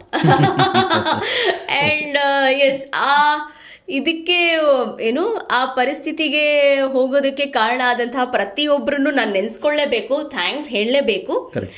ಯಾಕೆಂದ್ರೆ ಆ ಪರಿಸ್ಥಿತಿಗೆ ನಾವು ಹೋಗ್ಲಿಲ್ಲ ಅಂದ್ರೆ ನಮ್ಮ ಸ್ಟ್ರೆಂತ್ ಏನು, ನಾವು ಎಷ್ಟರ ಮಟ್ಟಿಗೆ ನಮ್ಮನ್ನು ನಾವು ಎಕ್ಸ್ಪ್ಲೋರ್ ಮಾಡ್ಕೋಬಲ್ಲರು, ಅಂದ್ರೆ ಒಂದು ಫ್ಯಾಮಿಲಿಯಾಗಿ ನಾವು ಎಷ್ಟು ಏನು ಸ್ಟ್ರೆಂತ್ ಇದೆ ನಮ್ಮಲ್ಲಿ ಅಂತ ಗೊತ್ತಾಗಕ್ಕೆ ಆ ಒಂದು ಸಿಚುವೇಶನ್ ಪರಿಸ್ಥಿತಿ ಕಾರಣ ಆಯಿತು. ಆ ಪರಿಸ್ಥಿತಿಗೆ ಕಾರಣರಾದಂತಹ ಪ್ರತಿಯೊಬ್ಬರಿಗೂ ನಾನು ಥ್ಯಾಂಕ್ಸ್ ಹೇಳೋದಕ್ಕೆ ಇಷ್ಟಪಡ್ತೀನಿ. ಅವರಿಗೆ ಮತ್ತೆ ಅವ್ರಿಗೆ ಸಪೋರ್ಟ್ ಮಾಡಿದಂತಹ ಪ್ರತಿಯೊಬ್ಬರಿಗೂ ಕೂಡ ಥ್ಯಾಂಕ್ಸ್ ಅಂತ ಹೇಳಲೇಬೇಕು. ಯಾಕಂದ್ರೆ ಅದು ಆಗಿದ್ರಿಂದನೇ ನಮ್ಮ ಸ್ಟ್ರೆಂತ್ ಏನು ಅಂತ ನಮಗೆ ಗೊತ್ತಾಯ್ತು. ನಮ್ಮ ಸ್ಟ್ರೆಂತ್ ಏನು ಅಂತ ನಮ್ಮ ಸ್ಟ್ರೆಂತ್ ಏನು ಅಂತ ಗೊತ್ತಾಯ್ತು. ಅಂಡ್ ನಾವು ಯಾವುದೇ ಸಿಚುವೇಶನ್ಗೆ ಹಾಕಿದ್ರು ಎಸ್ ಫ್ಯಾಮಿಲಿ, ಹೆಲ್ತ್, ದೇವರು ಸರ್, ಈ ಮೂರು ಇದ್ರೆ ಮಾತ್ರ ಏನು ಬೇಕಾದ್ರೂ ಜಯಿಸ್ಬೋದು ಅಲ್ವಾ? ಎಸ್. ಓಕೆ. ಈ ಸೆಲೆಬ್ರಿಟಿ ಫೀಲ್ಡಲ್ಲಿ ಇರ್ತಂಥವ್ರಿಗೆ ಒಂದಷ್ಟು ಫ್ರೀಡಮ್ ತುಂಬ ಕಮ್ಮಿ. ಅಂದರೆ ಎಕ್ಸಾಂಪಲ್ ಎಲ್ಲಾದರೂ ಹೊರಗಡೆ ಹೋದರೆ ಒಂದಿಷ್ಟು ಫ್ಯಾನ್ಸ್ಗಳು ಅವರು ಇವರು ಬರೋ ಸಹಜ. ಸೊ ಹರಣಿ ಅವರಿಗೆ ಹೆಂಗೆ ಅಂದರೆ ಸುತ್ತಮುತ್ತ ಹೋಗ್ಬೋದು? ಅಯ್ಯೋ, ನಾನು ಮೆಟ್ರೋಲೆಲ್ಲ ಓಡಾಡ್ತೀನಿ ಸರ್. ನನಗೆ ಐ ಡೋಂಟ್ ಆ ಫೀಲೇ ಇಲ್ಲ ನಿಮಗೆ, ಸೆಲೆಬ್ರಿಟಿ ಅನ್ನೋ ಫೀಲೇ ಇಲ್ಲ ನಿಮಗೆ. ಸೊ ಹಂಗೇನಾದ್ರು ತುಂಬ ಜನ ಇರೋ ಜಾಗ ಇತ್ತು ಅಂದರೆ ಆಫ್ಕೋರ್ಸ್ ಬರ್ತಾರೆ, ಮಾತಾಡಿಸ್ತಾರೆ, ಫೋಟೋ ಕೇಳ್ತಾರೆ, ಮಾಮೂಲಿ ಅದು, ಅದೇನು ತೊಂದರೆ ಆಗಲಾರ್ದು. ಓಕೆ. ಅಮ್ಮನ ಬಗ್ಗೆ ಹೇಳಿದ್ರಿ, ತಾತನ ಬಗ್ಗೆ ಹೇಳಿದ್ರಿ, ಅಪ್ಪನ ಬಗ್ಗೆ ಹೇಳ್ತಾ ಹೋದ್ರಿ, ಆಮೇಲೆ ನಿಮ್ಮ ಹಸ್ಬೆಂಡ್ ಬಗ್ಗೆ ಹೇಳಿದ್ರಿ. ಈಗ ಮಗನ ವಿಚಾರಕ್ಕೆ ಬರೋಣ. ಮಗ ಏನು ಮಾಡ್ತಾ ಇದ್ದಾನೆ, ಅವನ ಆಂಬಿಷನ್ ಏನಿದೆ? ಅವನು ಕೂಡ ನಿಮ್ಮ ಥರ ಏನಾದ್ರು ಆಸಕ್ತಿ ಇದೆಯಾ? ಅವನು ಈಗ ಸೆಕೆಂಡ್ PUC ಓದ್ತಾ ಇದ್ದಾನೆ, ಕಾಮರ್ಸ್ ತೊಗೊಂಡಿದ್ದಾನೆ. ಬಟ್ ಅವನ ಆಂಬಿಷನ್ ಏನು ಅಂದರೆ ಮ್ಯೂಸಿಕಲ್ಲಿ ಇರಬೇಕು ಅಂತ. ಅವನು is an upcoming music composer. Music composer. ಅವನಿಗೆ ಮ್ಯೂಸಿಕ್ ಮಾಡಬೇಕು, ಇದರಲ್ಲೇ ಇರಬೇಕು ಅನ್ನುವಂಥ ತುಂಬ ಏನು ಫೋಕಸ್ಡ್ ಗೋಲ್ ಇಟ್ಕೊಂಡಿದ್ದಾನೆ ಅವನು. PUC second PUC. ಓಕೆ.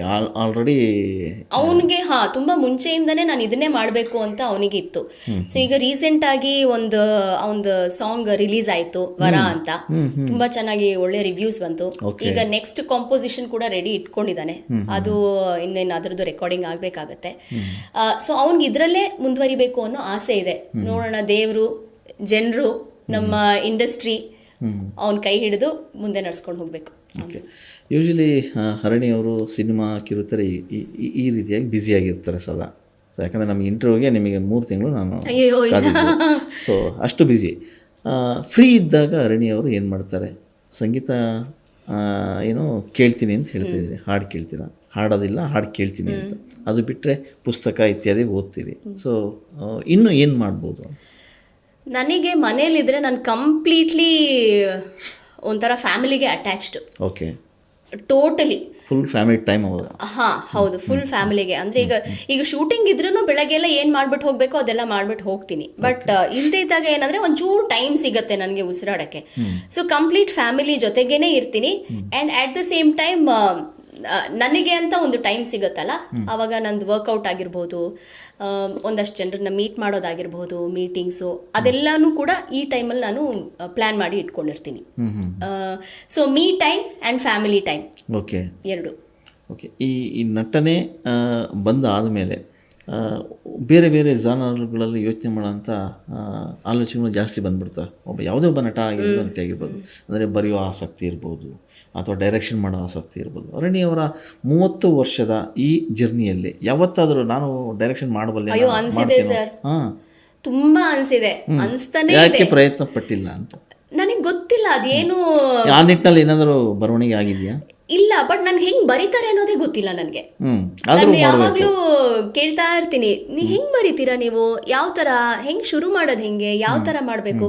ನನ್ಗೂ ಆಸೆ, ಬರಿಬೇಕು ಅನ್ನೋ ಆಸೆ, ಡೈರೆಕ್ಷನ್ ಮಾಡ್ಬೇಕು ಅನ್ನೋ ಆಸೆ ಇದೆ, ತುಂಬಾ ಆಸೆ ಇದೆ ಆಕ್ಚುಲಿ. ನನ್ಗೆ ಗೊತ್ತಿಲ್ಲ ನನಗೆ ಹೆಂಗೆ ಮುಂದೆ ಏನಾಗುತ್ತೆ, ಹೇಗಾಗುತ್ತೆ ಅನ್ನೋದು ಗೊತ್ತಿಲ್ಲ. ಬಟ್ ಆಸೆ ಅಂತೂ ಇದೆ. ಅಲ್ಲ, ಯಾವುದು ಅವಕಾಶ ಸಿಕ್ತೋ ಅದನ್ನ ಯಾವುದನ್ನೂ ಬಿಟ್ಟಿಲ್ಲ. ಕರೆಕ್ಟ್. ಬಹುಶಃ ನಿರ್ದೇಶನ ಅವಕಾಶ ಅಂತ ಅನ್ಕೋತೀನಿ. ಅಥವಾ ಪ್ರೊಡ್ಯೂಸರ್ ಏನಾದ್ರು ಬೇಕಾ ನಿಮ್ಗೆ? ಅಯ್ಯೋ ಸರ್, ಹಂಗೆಲ್ಲ ಏನು ಇಲ್ಲ. ಇನ್ನುವೆ ಅದಕ್ಕೂ ಕೂಡ ಆಸಕ್ತಿ ಇದೆ, ಅದನ್ನು ಒಂದು ನೋಡ್ಬೇಡ ಅಂತ. ನೋಡೋಣ, ಆದ್ರೆ ಗೊತ್ತಿಲ್ಲ ಹೆಂಗಾಗತ್ತೆ. ಬಿಕಾಸ್ ಕಂಪ್ಲೀಟ್ಲಿ ಎಲ್ಲಾನು ಒಂದು ಬ್ಲೈಂಡ್ ಫೇತ್ ಅಲ್ಲೇ ಹೋಗಿರೋದು, ಗೊತ್ತಿಲ್ದೇನೆ ಕಾಲಿಟ್ಟು ಆಮೇಲೆ ಗೊತ್ತು ಮಾಡ್ಕೊಂಡು ಹೋಗಿರೋದು. ಬಟ್ ಇದು ಏನೋ ಒಂಚೂರು ಗೊತ್ತಿರೋದ್ರಿಂದ ಮಾಡೋಕ್ಕಾಗತ್ತೋ ಇಲ್ವೋ ಅನ್ನೋ ಡೌಟ್ ಇದೆ ಅಂತ ಅನ್ಸುತ್ತೆ. ಬಟ್ ಮಾಡಬೇಕು ಅನ್ನೋ ಆಸೆ ತುಂಬಾನೇ ಇದೆ. ಡೈರೆಕ್ಷನ್ ಮಾಡಬೇಕು, ಬರಿಬೇಕು. ಈಗ ಯಾವುದಾದ್ರೂ ಒಂದು ಕಥೆ ಇದ್ರೆ ಕೂತ್ಕೊಂಡು ಡಿಸ್ಕಸ್ ಮಾಡಬೇಕು, ಅದರಲ್ಲಿ ಹಾಗೆ ಶುರುವಾಗೋದು ಅಂತ ಅನ್ಸುತ್ತೆ. ಯಾವುದೋ ಒಂದು ಗ್ರೂಪ್ ಜೊತೆ ಸೇರಿಕೊಂಡು ಆ ಕಥೆಗೆ ಡಿಸ್ಕಷನ್ ಲೆವೆಲಿಂದ ಹಿಡಿದು ಫುಲ್ ಎಂಡ್ ಪ್ರಾಡಕ್ಟ್ವರೆಗೂ ಒಂದು ಟೀಮ್ ಜೊತೆ ಇರಬೇಕು, ಕೆಲಸ ಮಾಡಬೇಕು ಅಂತ ಆಸೆ ಇದೆ. ಮಾಡಿ, ಒಳ್ಳೆಯದಲ್ಲ, ಆದಷ್ಟು ಬೇಗ ಡೈರೆಕ್ಷನ್ ಮಾಡಿ. ಓಕೆ ಮೇಡಮ್, ಯೂಶ್ವಲಿ ನಾನು ಅಬ್ಸರ್ವ್ ಮಾಡೋದಂಗೆ ಸೆಲೆಬ್ರಿಟಿಗಳು ತುಂಬ ಏನೋ ವರ್ಷಗಳಿಂದ ನಾನು ನೋಡ್ಕೊಂಬರ್ತೀನಿ. ಅದರಲ್ಲಿ ನಿಮ್ಮನ್ನು ನಾನು ನೋಡಿದ್ದೀನಿ, ಸೀರಿಯಲ್ಲಲ್ಲಾಗಿರ್ಬೋದು, ಸಿನಿಮಾದಲ್ಲಾಗಿರ್ಬೋದು. ನಾನು ಮೊದಲನೇ ಸೀರಿಯಲ್ ಅಥವಾ ಮೊದಲನೇ ಸಿನಿಮಾ ನೋಡಿದಾಗೂ ಹಾಗೆ ಇದ್ದೀರಾ. ಈಗ ಮೊನ್ನೆ ನೋಡಿದಂಥ ಶಾಕಾರಿ ಆಗಿರ್ಬೋದು, ಕೆರೆಬೇಟೆ ಆಗಿರ್ಬೋದು, ಆ ಸಿನಿಮಾ ನೋಡಿದಾಗೂ ಹಾಗಿದ್ದೀರಾ. ನಿಮ್ಮ ಬ್ಯೂಟಿಯ ಸೀಕ್ರೆಟ್ ಏನು ಅಂತ? ನನ್ಗನ್ಸೋದು ಏನಂದ್ರೆ ನೀವಾಗಿರ್ಬೇಕು ಸರ್, ಅಷ್ಟೇ. ನೀವು ಯಾವಾಗ ಬೇರೆಯವ್ರ ತರ ಇರ್ಬೇಕು ಅನ್ನೋ ಪ್ರಯತ್ನ ಪಡ್ತಿರೋ ಅಲ್ಲಿ ಒಂದು ಮುಖವಾಡ ಬಂದ್ಬಿಡುತ್ತೆ. ಮುಖವಾಡ ಬಂದಾಗ ನೀವು ಬೇರೆಯವ್ರ ತರ ಕಾಣಿಸ್ತೀರಾ. ನೀವು ನೀವಾಗಿದ್ರೆ ನೀವು ನೀವಾಗೇ ಕಾಣಿಸ್ತೀರಾ. ನಿಮ್ ಏನಾದ್ರು ಒಂಚೂರು ಹೆಚ್ಚು ಕಮ್ಮಿ ಕಾಣಿಸಿದ್ರು ನಿಮ್ಗೆ ದೇಹದಲ್ಲಿ ಅಥವಾ ನೋಡೋಕೆ ಅಪಿಯರೆನ್ಸ್ ಅಲ್ಲಿ ಬೇರೆ ತರ ಇದ್ರೂ ಅದ್ ಒಂದು ವ್ಯಕ್ತಿತ್ವ ಇರುತ್ತಲ್ಲ, ಅದು ಹಾಗೆ ಉಳಿಯುತ್ತೆ. ಸೊ ನೀವು ಎಷ್ಟು be honest to yourself, be true to yourself, just be yourself ಅಷ್ಟೇ, ಇನ್ನೇನು ಇಲ್ಲ. ನೀವು ಅದನ್ನ ಬಿಟ್ಟು ಯಾರನ್ನೋ ನೋಡ್ಕೊಂಡು ನಾನು ಅವ್ರ ಥರ ಇರ್ತೀನಿ ಅಂತ ಹೋದ್ರೆ ಟೈಮು ವೇಸ್ಟು, ಎಫರ್ಟು ವೇಸ್ಟು, ನಿಮ್ಮ ತನನೂ ನೀವು ಕಳ್ಕೊತೀರಾ. ಬದಲಾವಣೆ ಮಾಡ್ಕೊಂಡ್ರೆ ಬದಲಾಗ್ತೀರಾ. ಎಸ್, ಅಷ್ಟೇ. ನೀವಾಗಿರೋದೇ ಒಳ್ಳೆಯದು. ಕಂಪ್ಲೀಟ್ಲಿ. ಯೂಶಲಿ ಇಷ್ಟು ಆಡಿಯನ್ಸ್ಗೆ ಒಂದು ಪ್ರಶ್ನೆಗಳಿರ್ತದೆ. ಅಂದರೆ ಸೆಲೆಬ್ರಿಟಿಗಳು ಬಾಡಿ ಮೇಂಟೈನ್ ಮಾಡ್ತಾರೆ, ಅದು ಹೇಗೆ ಯೋಗ ಮಾಡ್ತಾರ, ಜಿಮ್ ಮಾಡ್ತಾರ, ಸ್ವಿಮ್ ಮಾಡ್ತಾರೆ, ಈ ಥರದ್ದೆಲ್ಲ ಇರುತ್ತೆ. ಆಮೇಲೆ ನೀವು ಹೇಳಿದ್ರಿ ನೀವಾಗಿರಿ ಅಂತ. ಈಗ ಡಯಟ್ ವಿಚಾರಕ್ಕೆ ಬಂದರೆ ಅರಣಿ ಅವರು ಡಯಟು ಅದೆಲ್ಲ ಹೇಗೆ ಅಂತ? ತುಂಬ ಅಷ್ಟೊಂದೆಲ್ಲ ಏನು ಡಯಟ್ ಎಲ್ಲ ಮಾಡೋದಿಲ್ಲ. ಬಟ್ ಆಫ್ಕೋರ್ಸ್ ಒಂದು ಏಜ್ ಆದಮೇಲೆ ಹೇಳ್ಬೋದು, ಏನೋ ಏಜ್ ಡಸಂಟ್ ಮ್ಯಾಟರ್ ಅಂತ. ಬಟ್ ದಟ್ ನಂಬರ್ ಮ್ಯಾಟರ್ಸ್ ಅಲ್ಲ. ನಿಮ್ಗೆ ಏನಿಲ್ಲ ಅಂದ್ರೂ ಅದು ಇಂಟರ್ನಲಿ ಏನಾಗಬೇಕೋ ಅದೆಲ್ಲ ನ್ಯಾಚುರಲ್ ಏನೇನು ಚೇಂಜಸ್ ಆಗಬೇಕು ಆಗ್ತಾ ಇರುತ್ತೆ. ಆ ಚೇಂಜಸ್ಗೆ ನಾವು ಅಡ್ಯಾಪ್ಟ್ ಆಗಬೇಕಷ್ಟೇ. ಅಂದರೆ ಇವಾಗ ಹೆಚ್ಚು ಜಂಕ್ ತಿಂದಿರೋದು, ಒಂದು ರೆಗ್ಯುಲರ್ ಏನೋ ಒಂದು ಎಕ್ಸಸೈಸ್, ಫಾರ್ಮ್ ಆಫ್ ಎಕ್ಸಸೈಸ್ ಏನಾದರೂ ಇದ್ರೂ ಅದನ್ನ ಮಾಡೋದಾಗಿರ್ಬೋದು, ಮೆಡಿಟೇಷನ್ ಮಾಡೋದಾಗಿರ್ಬೋದು, ಬ್ರೀದಿಂಗ್ ಎಕ್ಸಸೈಸಸ್ ಆಗಿರ್ಬೋದು, ವಾಕಿಂಗ್, ಜಿಮ್ಗೆ ಹೋಗಿ ವರ್ಕೌಟ್ ಮಾಡೋದು, ಯೋಗ, ಎನಿಥಿಂಗ್. ಸೊ ಬಟ್ ನಾನು ಮಾಡೋದು, ನಾನು ಜಿಮ್ಮಿಗೆ ಹೋಗ್ತೀನಿ. ಕೂತಲ್ಲೇನೆ ಎಷ್ಟಾಗುತ್ತೋ ಅಷ್ಟು ನಾನು ಸ್ವಲ್ಪ ಕಾಮಾಗಿ ಕೂತ್ಕೊಂಡು ಏನೋ ಒಂದೇನೋ ಚಾಂಟಿಂಗ್ ಆಗಿರ್ಬೋದು, ಮಂತ್ರ ಆಗಿರ್ಬೋದು ಕೇಳ್ತಾ ಇದ್ರೆ ಅದೇ ಒಂದು ಫಾರ್ಮ್ ಆಫ್ ಮೆಡಿಟೇಷನ್ ಆಗುತ್ತೆ. ನಿಜ. So that is what I do. Okay, Harini ಅವರ 30 ವರ್ಷದ ಜರ್ನಿಯಲ್ಲಿ ಎಲ್ಲ ತರಹದ ಪಾತ್ರಗಳಲ್ಲಿ ಮಿಂದೆದಿರಿ. ಅದರಲ್ಲಿ ಖುಷಿನೂ ಇದೆ, ಇನ್ನೂ ಹೆಚ್ಚೆಚ್ಚು ಹಪಹಪೇನೂ ಇದೆ, ಇನ್ನೇನು ಮಾಡಬೇಕು ಅನ್ನೋದು. ಆದರೆ ಈ 30 ವರ್ಷವನ್ನು ಸುಮ್ಮನೆ ಹಿಂದೆ ತಿರುಗಿ ನೋಡಿದರೆ ಏನು ಅನಿಸುತ್ತೆ? ನೋಡಿದಾಗ ನಾನಾ ಇಷ್ಟೆಲ್ಲ ಮಾಡಿದ್ದು, ನಾನಾ ಹೇಗೆಲ್ಲ ಅಲ್ಲ ಅಂದರೆ ಓಕೆ ಮಾಡ್ಕೊಂಡು ಬಂದ್ಬಿಟ್ಟಿದ್ದೀನಿ ನಾನು 30 ವರ್ಷ. ನೆಕ್ಸ್ಟ್ ನಾನು ಏನು ಮಾಡಬೇಕು, ತುಂಬ ಏನೇನೋ ಬೇರೆ ಬೇರೆ ರೀತಿಯಾದಂಥ ಪಾತ್ರಗಳನ್ನ ಮಾಡಬೇಕು ಅನ್ನೋ ಆಸೆ ಇದೆ ನನಗೆ. ಅಂಥ ಒಂದು ಆಪರ್ಚುನಿಟಿ ಸಿಗುತ್ತಾ, ಅಂಥ ಒಂದು ಪಾತ್ರ ನನಗೆ ಸಿಗುತ್ತಾ ಅನ್ನೋ ಅಂಥ ನಿಲುವಿಗೆ ನಾನೀಗ ಆ ಜಂಕ್ಷನ್ ಅಲ್ಲಿ ಇದ್ದೀನಿ ನಾನು. ಇವಾಗ ರೈಟ್ ನೋ ಇರೋವಂಥದ್ದು ಏನಂದ್ರೆ, ಎಸ್, ಖಂಡಿತ ಇದೆ. ಏನೋ ಒಂದು ಬೇರೆ ರೀತಿಯಾದಂತಹ ಪಾತ್ರ, ಅಂದ್ರೆ ಇವಾಗ ಯಾವುದೋ ಒಂದು ರೀತಿ ಪಾತ್ರನ ಇವ್ರು ಮಾಡ್ತಾರೆ ಅಂತ ಹೇಳಿದ್ರೆ, ಅವ್ರು ಮಾಡ್ಸೋರು ಯಾರಿರ್ತಾರೋ ಅವರೇ ಅದನ್ನ ಮಾಡಿರ್ತಾರೆ. ಸೊ ಜನ ಅದಕ್ಕೆ ಅಡ್ಯಾಪ್ಟ್ ಆಗಿರ್ತಾರೆ. ಸೊ ಜನ ಅದನ್ನ ಬಿಟ್ಟು ಬೇರೆ ನೋಡ್ಬೇಕು ಅಂದಾಗ ಮೇಕರ್ಸ್ ಏನಿರ್ತಾರೋ ಅವರು ಕೂಡ ಅದೇ ರೀತಿ ಆಲೋಚನೆ ಮಾಡಿದ್ರೆ, ನಾವು ಕಲಾವಿದ್ರು ಎಲ್ಲಾ ರೀತಿ ಪಾತ್ರ ಮಾಡೋಕ್ಕೂ ರೆಡಿ ಇರ್ತೀವಿ ಸರ್. ಆದ್ರೆ ಅದೊಂದು ಆಪರ್ಚುನಿಟಿ ಅನ್ನೋದಿರುತ್ತಲ್ಲ, ಅದಕ್ಕೋಸ್ಕರ ಕಾಯ್ತಾ ಇದ್ದೀನಿ. ಅದೇ ವಿಚಾರಕ್ಕೆ ಬರ್ತೀನಿ. ಎಲ್ರಿಗೂ ಒಂದೊಂದು ಡ್ರೀಮ್ ರೋಲ್ ಅನ್ನೋದು ಇರುತ್ತೆ. ಸೊ ಹರಿಣಿಯವರ ಡ್ರೀಮ್ ರೋಲ್ ಅನ್ನೋದು ಯಾವ್ದಾದ್ರು ಇದೆಯಾ ಅಥವಾ ಅದು ಸಿಕ್ಕಿದೆಯಾ ಅಂತ? ಡ್ರೀಮ್ ರೋಲ್ ಅಂದ್ರೆ ನನಗೆ ತುಂಬಾ ವಿದ್ಯಾ ಬಾಲನ್ ಅವ್ರು ಮಾಡ್ತಾರಲ್ಲ ಆ ಥರ ಪಾತ್ರಗಳು, ಶೆಫಾಲಿ ಶಾ ಮಾಡ್ತಾರಲ್ಲ ಆ ಥರ ಪಾತ್ರಗಳು. ಆ್ಯಂಡ್ ಮುಂಚೆ ಆಗಿನ ಕಾಲದ ಸಿನಿಮಾಗಳಲ್ಲೆಲ್ಲ ಲಕ್ಷ್ಮಿ ಅಮ್ಮ ಅವರು, ಆರತಿ ಅವರು, ಅವರೆಲ್ಲ ಮಾಡ್ತಾ ಇದ್ರಲ್ಲ ಪಾತ್ರಗಳು. ಎಸ್, ಅವರು ಏನೋ ಒಂದು ತಾಯಿ ಪಾತ್ರನೇ ಮಾಡಿರ್ಬೋದು ಅಥವಾ ಹೀರೋಯಿನ್ ಆಗೇ ಮಾಡಿರ್ಬೋದು. ಬಟ್ ಅದರಲ್ಲೂ ಕೂಡ ಎಷ್ಟು ಶೇಡ್ಸ್ ಇತ್ತು. ಆ ಏಜಿಗೆ ತಕ್ಕ ಹಾಗೆ ಐ ಥಿಂಕ್ ಮಾಡಬಹುದು. ಆ್ಯಂಡ್ ಆ ಥರ ಪಾತ್ರಗಳನ್ನ ನಿಭಾಯಿಸೋಕೆ ನಾವು ಎಲ್ಲ ಸಿದ್ಧವಾಗಿದ್ದೀವಿ. ಅದಕ್ಕೆ ವರ್ಕ್ ಮಾಡೋಕ್ಕೂ ಮೈಂಡ್ ಸೆಟ್ ಇದೆ. ಆ ಥರ ಒಂದು ಪಾತ್ರಗಳು ಬರಲಿ ಅಂತ ನಾನು ದೇವರಲ್ಲಿ ಬೇಡ್ಕೋತಾ ಇದ್ದೀನಿ. ಓಕೆ, ಹರಣಿಯವರು ಈ ಸ್ಕ್ರೀನ್ ಮೇಲೆ ಅಳಿಸ್ತಾರೆ, ಆದರೆ ರಿಯಲ್ ಲೈಫ್ನಲ್ಲಿ ಹೇಗೆ? ತುಂಬ ಸಾಫ್ಟ್ ಕಾರ್ನರ, ತುಂಬ ಜೋರ? ಅಂದರೆ ನನಗೆ ಹೇಳೋದು ಏನು ಅಂದರೆ, ನಾನು ಸ್ವಲ್ಪ ಆ್ಯಂಬಿವರ್ಟ್ ಅಂದರೆ ಎಕ್ಸ್ಟ್ರೋವರ್ಟ್ ಅಂದರೆ ಎಲ್ಲರ ಜೊತೆಗೂ ಇರೋದು, ಇಂಟ್ರೋವರ್ಟ್ ಅಂದರೆ ಒಂದು ಕೆಲವರು ಮನೆ ಅಷ್ಟು ಮಾತ್ರ. ಆ್ಯಂಬಿವರ್ಟ್ ಅಂದರೆ ನನಗೆ ಇಷ್ಟ ಆಗೋರ ಜೊತೇಲಿ ಮಾತ್ರ ನಾನು ತುಂಬಾ ಸಹಜವಾಗಿ, ಅಂದರೆ ತುಂಬ ಜೋವಿಯಲ್ ಆಗಿ ಇರ್ತೀನಿ, ಅದರ್ವೈಸ್ ನಾನು ಕ್ವೈಟ್ ಆಗಿರ್ತೀನಿ, ಆ ಥರ. ಬಟ್ ನನಗೆ ಹೇಳಿರೋದು, ನಾನು ಇರೋ ಜಾಗ ಹೆಂಗಿರಬೇಕು ಅಂದರೆ, ನಂಗೆ ಯೂಶಲಿ ತುಂಬ ಫ್ರೆಂಡ್ಲಿ ಆಗಿರೋಕೆ ಇಷ್ಟಪಡ್ತೀನಿ, ಆರಾಮಾಗಿ ಮಾತಾಡಿಕೊಂಡು ಜೋವಿಯಲ್ ಆಗಿ, ತುಂಬ ತಲೆ ಕೆಡಿಸ್ಕೊಳ್ದೆ ಆರಾಮಾಗಿರೋ ಥರ, ಸ್ಟ್ರೆಸ್ ಫ್ರೀ ಆಗಿರಬೇಕು, ಆ ಥರ. ನಿಮ್ಮ ಇಷ್ಟು ವರ್ಷದ ಈ ಸಿನಿಮಾ ಪಯಣದಲ್ಲಿ ಎಂದಾದರೂ ಯಾವುದಾದ್ರೂ ಒಂದು ಸಿನಿಮಾ ಅಥವಾ ಯಾವುದಾದ್ರೂ ಸಣ್ಣ ವಿಚಾರಕ್ಕೆ ಬೇಸರ ಆಗಿದ್ದು? ಇಲ್ಲ ಅನ್ಸುತ್ತೆ ಸರ್, ಇಲ್ಲ. ಸೀರಿಯಲ್ನಲ್ಲೂ ಕೂಡ ಇಲ್ಲ, ಏನೂ ಇಲ್ಲ.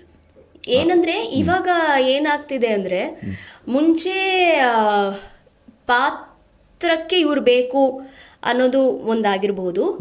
ಈಗ ಮೋಸ್ಟ್ಲಿ ಇನ್ನೊಂದು ಕಡೆ ಪಾತ್ರಕ್ಕಿಂತ ಹೆಚ್ಚಾಗಿ ಸಮಯ ಕೊಡ್ತಾರಾ ಅನ್ನೋದು ಇನ್ನೊಂದಾಗಿರಬಹುದು.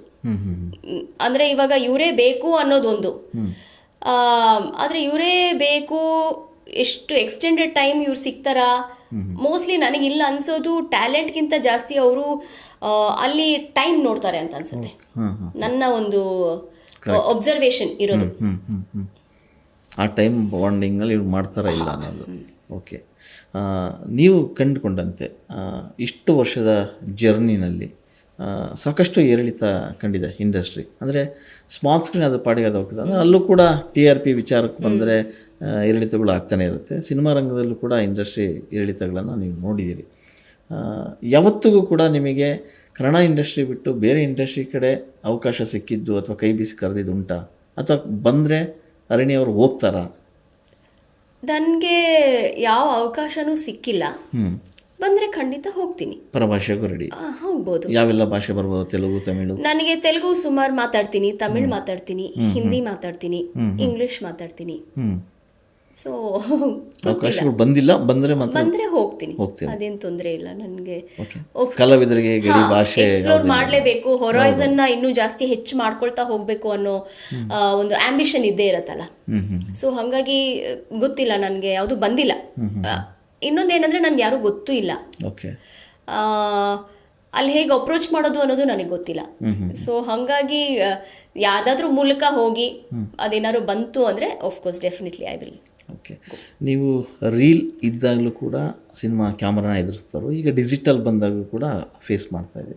ಸೊ ಆಗ ಕಂಡಂಥ ಸಿಚುವೇಶನು ಈಗ ನೀವು ನೋಡ್ತಾ ಇರೋಂಥ ಸಿಚುವೇಶನ್ ವ್ಯತ್ಯಾಸ ಹೇಗಿತ್ತು? ಅಂದರೆ ಆ ವರ್ಕ್ ಸ್ಟೈಲ್ ಒಂಥರ ಮದುವೆ ಮನೆ ಊಟ ಮತ್ತೆ ಫಾಸ್ಟ್ ಫುಡ್ ಊಟ ಥರ. ಈಗ ಫಾಸ್ಟ್ ಫುಡ್ ಯಾವುದು ಟೇಸ್ಟ್?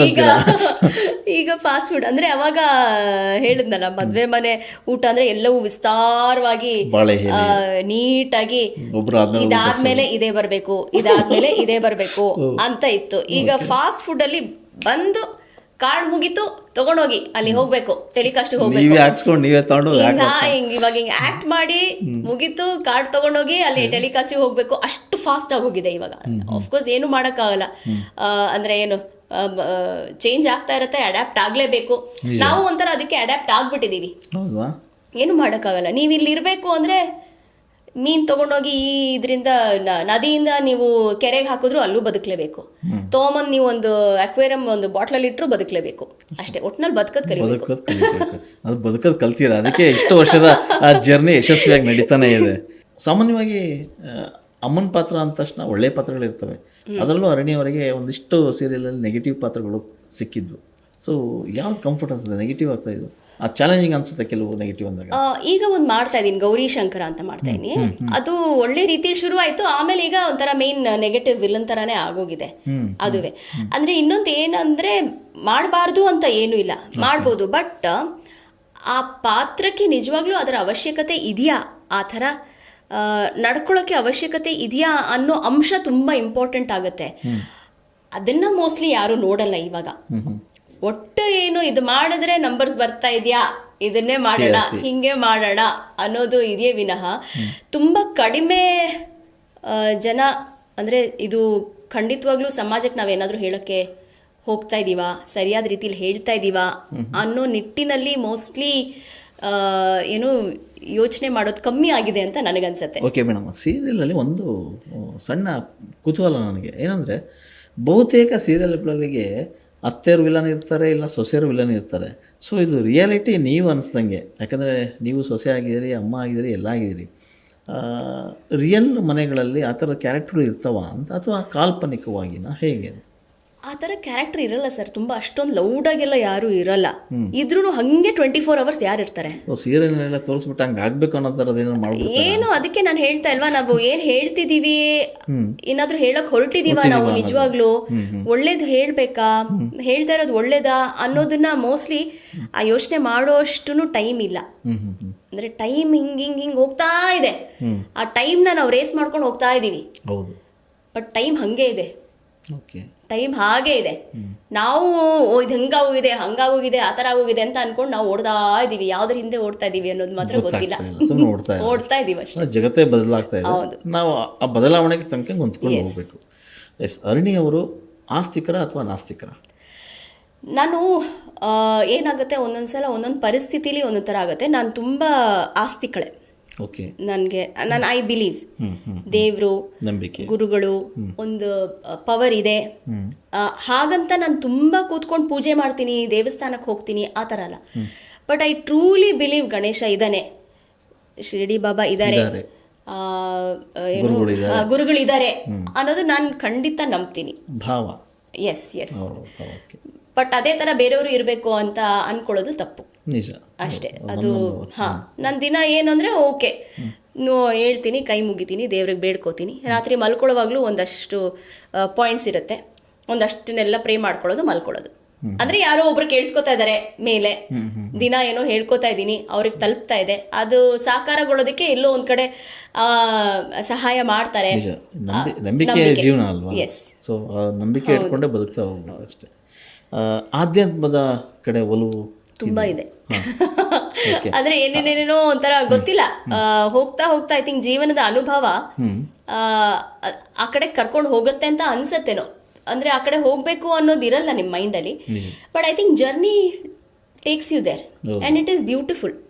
ನೀವು ಕೂತ್ಕೊಂಡು ಯೋಚನೆ ಮಾಡಿದಾಗ, ಯಾರು ಇಲ್ಲದೇ ಇದ್ದಾಗಲೇ ನಿಮಗೆ ಯೋಚನೆಗಳು ಬರೋದು. ಯೋಚನೆಗಳು ಯಾವಾಗ ಬರುತ್ತೆ? ಅನುಭವ ಆದಾಗ.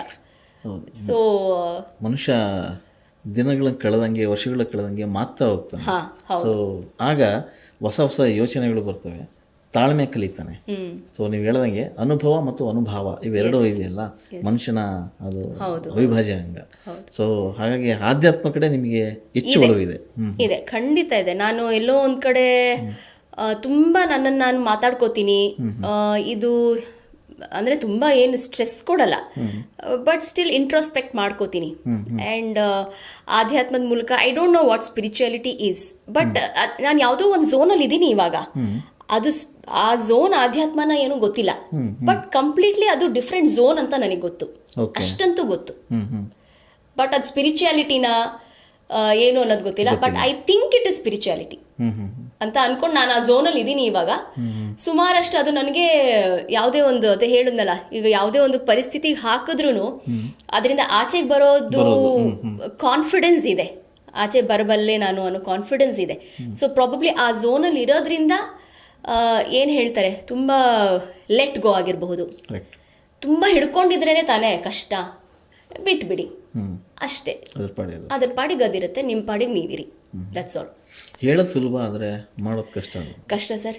ಅದು ಎಸ್ಪೆಷಲಿ ರಿಲೇಷನ್, ಸಂಬಂಧ ಅಂತ ಬಂದಾಗ ತುಂಬಾನೇ ಕಷ್ಟ. ನಾವು ಹೇಳ್ಬೋದು ಲೆಟ್ ಗೋ, ಅವ್ರಿಗೇನು ಇಷ್ಟನ ಅವ್ರು ಮಾಡ್ಕೊಳ್ಳಿ, ಬಟ್ ಆದರೂ ಎಲ್ಲೋ ಒಂದು ಕಡೆ ಪ್ರತಿಯೊಬ್ಬರು ಇನ್ ದಿ ಎಂಡ್ ಮನುಷ್ಯರೇ ತಾನೇ ಎಲ್ಲರೂ.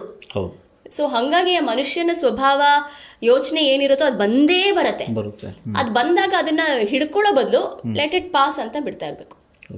ಹೋಗ್ಲಿ, ಅದು ಹೋಗ್ಲಿ, ಆ ಟೈಮಲ್ಲಿ ಏನು ಆಗಬೇಕೋ ಅದು ಆಗಲಿ.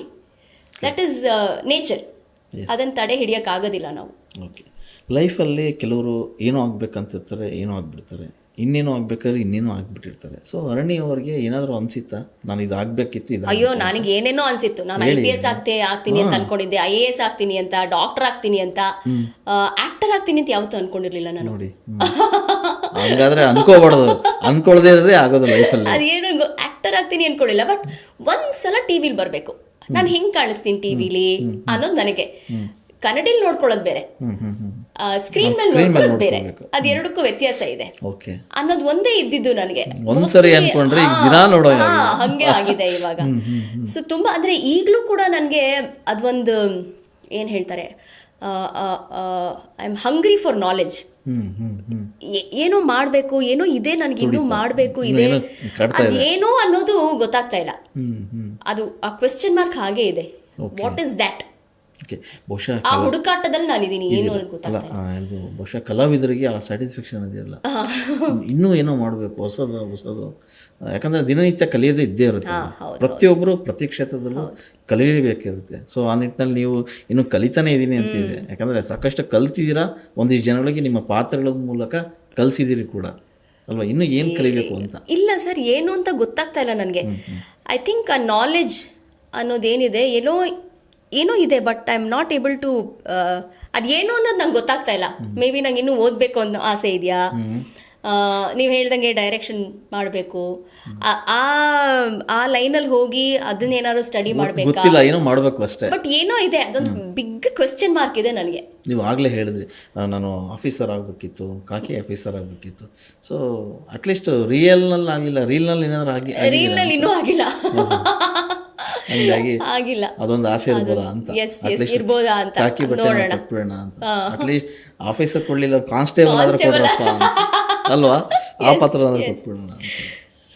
ಎಸ್ ಮೇಡಮ್, ಇಷ್ಟು ಸಿನಿಮಾಗಳನ್ನು ಮಾಡಿದ್ರಿ, ಒಂದಿಷ್ಟು ನಟರ ಜೊತೆಗೂ ನೀವು ಸ್ಕ್ರೀನ್ನ ಶೇರ್ ಮಾಡ್ತಾ ಹೋಗ್ತೀರಿ.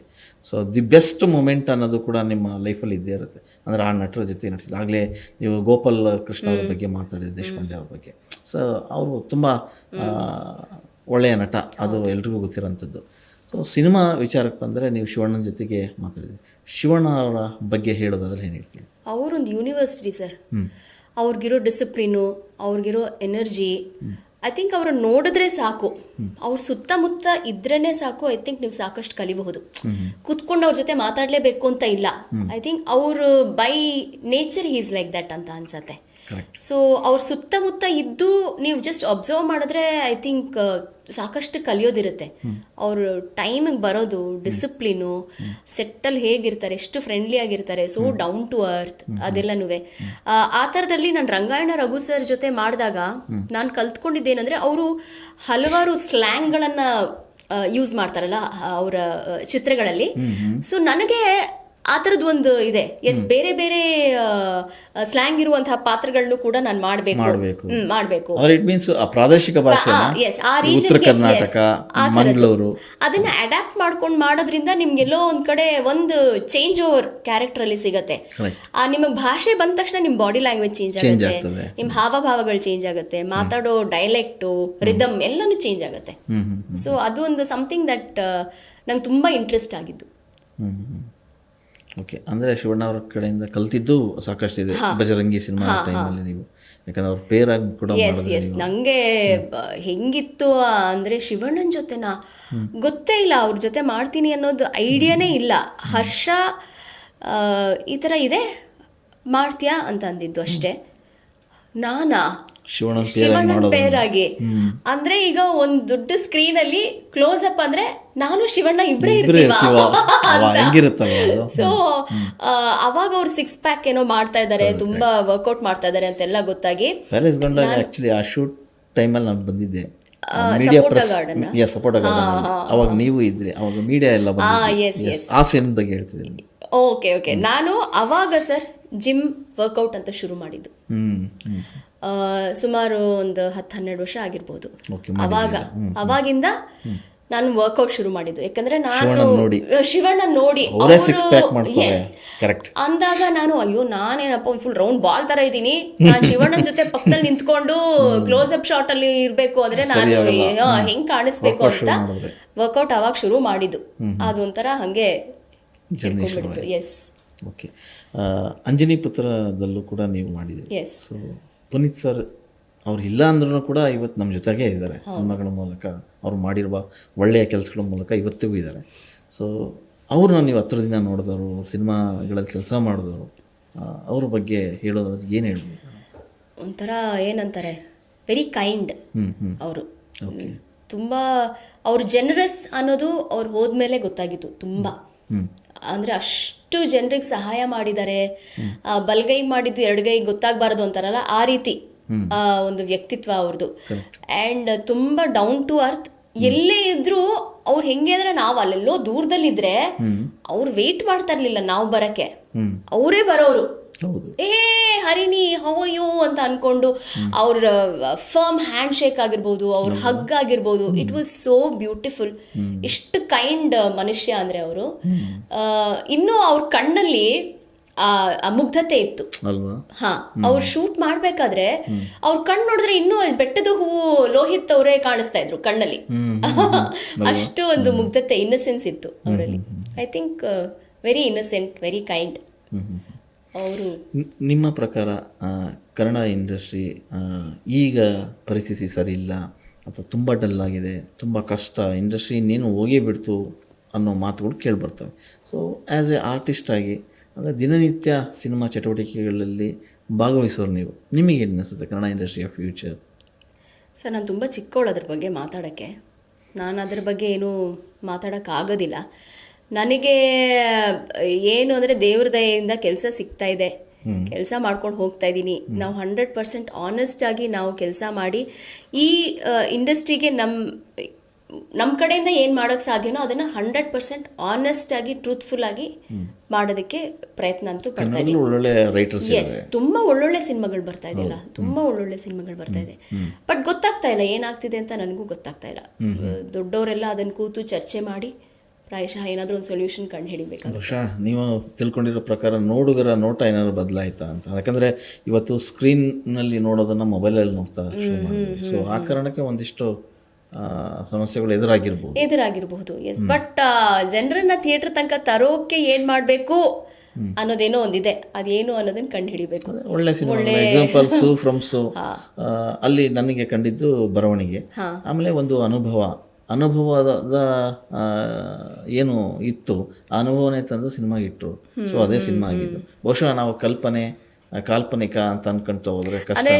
ತುಂಬಾ ಏನು ನೈಜತೆಗೆ ತುಂಬಾ ಹತ್ತಿರವಾಗಿ ಸಿನಿಮಾಗಳನ್ನ ಮಾಡಬೇಕು ಅಂತ ನೀವು ಹೇಳ್ತಾ ಇದ್ದೀರಾ. ದಟ್ ಇಸ್ ವಾಟ್, ಅದೇ ನಮ್ಮ ಎಕ್ಸ್ಪೀರಿಯನ್ಸ್, ಸ್ಲೈಸ್ ಆಫ್ ಲೈಫ್ ಏನಿದೆಯೋ ಅದನ್ನ ಹಾಗೆ ಮಿರರಿಂಗ್ ಮಾಡೋ ಥರ.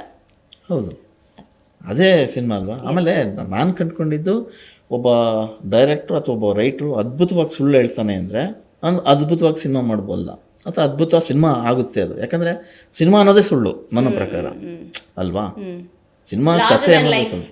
ಎಸ್, ಹಾಗಾಗಿ ಅದ್ಭುತವಾಗಿ ನೀನು ಸುಳ್ಳು ಹೇಳೋಕೆ ಬಂದರೆ ನೀನು ಎಲ್ಲರಿಗೂ ಸುಳ್ಳು ಹೇಳಿ ನಂಬಿಸಿ ಚಪ್ಪಳೆಗೆ ಇಟ್ಟಿಸ್ಕೊ, ಅದೇ ಸಿನಿಮಾ ಆಗುತ್ತೆ. ಸೊ ಇದು ನಾನು ಕಂಡುಕೊಂಡಿದ್ದು. ಹಂಗಾಗಿ ಕನ್ನಡದಲ್ಲೂ ಕೂಡ ಒಳ್ಳೆಯ ಬರಹಗಾರರು ಇದ್ದಾರೆ. ಸೊ ಒಳ್ಳೆಯ ಸಿನಿಮಾಗಳು ನಿರೀಕ್ಷೆಯಲ್ಲಿ ಕೂಡ ಇದೆ.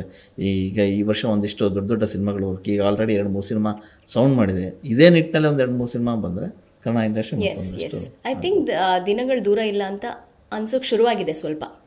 Mostly it will do well.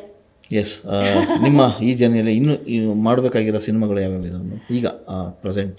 ಈಗ ಮ್ಯಾಂಗೋ ಪಚ್ಚ ಒಂದು ನಡೀತಾ ಇದೆ, ವಿಕಲ್ಪ ಅಂತ ಒಂದು ಮುಗಿಸಿದ್ದೀನಿ. ಆಮೇಲೆ ಶಾರ್ಟ್ ಫಿಲ್ಮ್ಗಳು ಒಂದೆರಡು ಒಳ್ಳೊಳ್ಳೆ ಸ್ಕ್ರಿಪ್ಟ್ ಶಾರ್ಟ್ ಫಿಲ್ಮ್ಸಲ್ಲಿ ಬ್ಯೂಟಿಫುಲ್, ಎಷ್ಟು ಚೆನ್ನಾಗಿ ಮಾಡ್ತಾರೆ ಅಂದರೆ. ಸೊ ಅರಣ್ಯ ಅವರು ಶಾರ್ಟ್ ಮೂವಿನೂ ಮಾಡ್ತಾರೆ? ಎಸ್, ಖಂಡಿತ. ಯಾಕಂದರೆ ಕೆಲವರು ಸಿನಿಮಾ ಅಂದಾಗ ಸಿನಿಮಾನ ಶಾರ್ಟ್ ಮೂವಿ ಮಾಡಲ್ಲ. ಇಲ್ಲ ಶಾರ್ಟ್ ಫಿಲ್ಮ್ಸಲ್ಲೂ ಒಳ್ಳೊಳ್ಳೆ, ಇನ್ನೂ ಚಾಲೆಂಜಿಂಗು. ನೀವು 8 minutes 9 minutes ಅಲ್ಲಿ ಒಂದು ಸ್ಟೋರಿ ಹೇಳಬೇಕು ಅಲ್ವಾ ಅಂತಂದರೆ ಅದೆಷ್ಟು ಚಾಲೆಂಜಿಂಗ್ ಆಗಿರಬೇಕು, ಸ್ಕ್ರಿಪ್ಟ್ ಹೇಗಿರಬೇಕು, ಮೇಕಿಂಗ್ ಹೇಗಿರಬೇಕು. ಐ ಥಿಂಕ್ ಆ ಸೆಗ್ಮೆಂಟಲ್ಲೂ ತುಂಬ ಚೆನ್ನಾಗಿ ಬರ್ತಾ ಇದೆ. ನಾನು ಜಾನಕಿ ವೆಲ್ಲಭ ಅಂತ ಮಾಡಿದೆ, ಮಂಥನ ಅಂತ ಮಾಡಿದೆ. ಈಗ ನೆಕ್ಸ್ಟ್ ಅಮ್ಮ ಐ ಲವ್ ಯು ಅಂತ ಒಂದು ಬರ್ತಾ ಇದೆ. ಈಗ ಮುಂದಿನ ವಾರ ಇನ್ನೊಂದು ಶಾರ್ಟ್ ಫಿಲ್ಮ್ ಶೂಟ್ ಹೋಗ್ತಾ ಇದ್ದೀನಿ. ಅದು 90s ಅಲ್ಲಿ ಅಪ್ಪ ಅಮ್ಮಂದು ರಿಲೇಶನ್ಶಿಪ್ ಬಗ್ಗೆ ಪೋರ್ಟ್ರೇ ಮಾಡುತ್ತೆ, ಆ ಥರದ್ದು. ಎಸ್, ಆ ಥರದ್ದು ಒಂದು. I think short films are also doing well. Okay, Harini ಅಮ್ಮ ಸ್ಕ್ರೀನ್ ಮೇಲೆ ಚೆನ್ನಾಗಿ ಕಾಣಿಸ್ಕೊಳ್ತಾರೆ. ಅರಣಿ ಅಮ್ಮ ಹೆಂಗೆ, ತುಂಬ ದುಬಾರಿ ಅಮ್ಮನ ಹೆಂಗೆ? ಇಲ್ಲ, ನನ್ನ ಗಂಡ ನನಗೊಂದು ಟೈಟಲೇ ಕೊಟ್ಬಿಡ್ತಾನೆ, ಮೇಂಟೆನೆನ್ಸ್ ಫ್ರೀ ವೈಫ್ ಅಂತ. ವಾವ್, ಏನು ಕೆಳಂಗಿಲ್ಲ ಬಿಡಂಗಿಲ್ಲ. So I am just happy, ನಾನು ಹೆಂಗಿದ್ದೀನೋ ಹಾಗೆ. ಅಲ್ಲ, ಭಾಳ ಜನಗಳಿಗೆ ಒಂದು ಪ್ರಶ್ನೆಗಳು ಇರುತ್ತೆ. ಒಂದಿಷ್ಟು ಜನ ಡೈರೆಕ್ಟರ್ಗಳು ನೋಡ್ತಾ ಇದ್ರೆ, ಅರಣಿಯವರು ಎಲ್ಲ ಸಿನಿಮಾಗಳಲ್ಲೂ ಪಾತ್ರ ಮಾಡ್ತಿದ್ದಾರೆ ಅಮ್ಮನ ಪಾತ್ರ. ನಮ್ಮ ಸಿನಿಮಾ ಹಾಕ್ಬೋದು, ಅಯ್ಯೋ ದೊಡ್ಡ ದೊಡ್ಡ ಸಿನಿಮಾ ಮಾಡ್ತಾರೆ, ದುಬಾರಿ ಇರ್ಬೇಕು, ಬೇಡಪ್ಪ. ಒಂದು ಸರ್ ನಮ್ಮ ತಂದೆ ನನಗೆ ಹೇಳ್ಕೊಟ್ಟಿರೋದು ಏನಂದರೆ,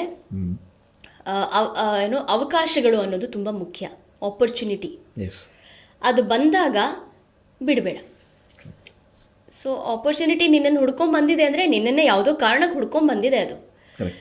ಸೊ ಹಾಗಾಗಿ ನಮ್ಮ ತಂದೆ ಸರ್ ಯಾವ ಒಂದು ಕಚೇರಿ ಇವ್ರು ಹಾಡ್ತಾ ಇದ್ದಾರೆ, ಚಿಕ್ಕವ್ರು ಹಾಡ್ತಾ ಇದ್ದಾರೆ, ದೊಡ್ಡ ವಿದ್ವಾಂಸರು ಹಾಡ್ತಾ ಇದ್ದಾರೆ ಅನ್ನೋದು ಯಾವುದು ನೋಡ್ತಾ ಇರಲಿಲ್ಲ.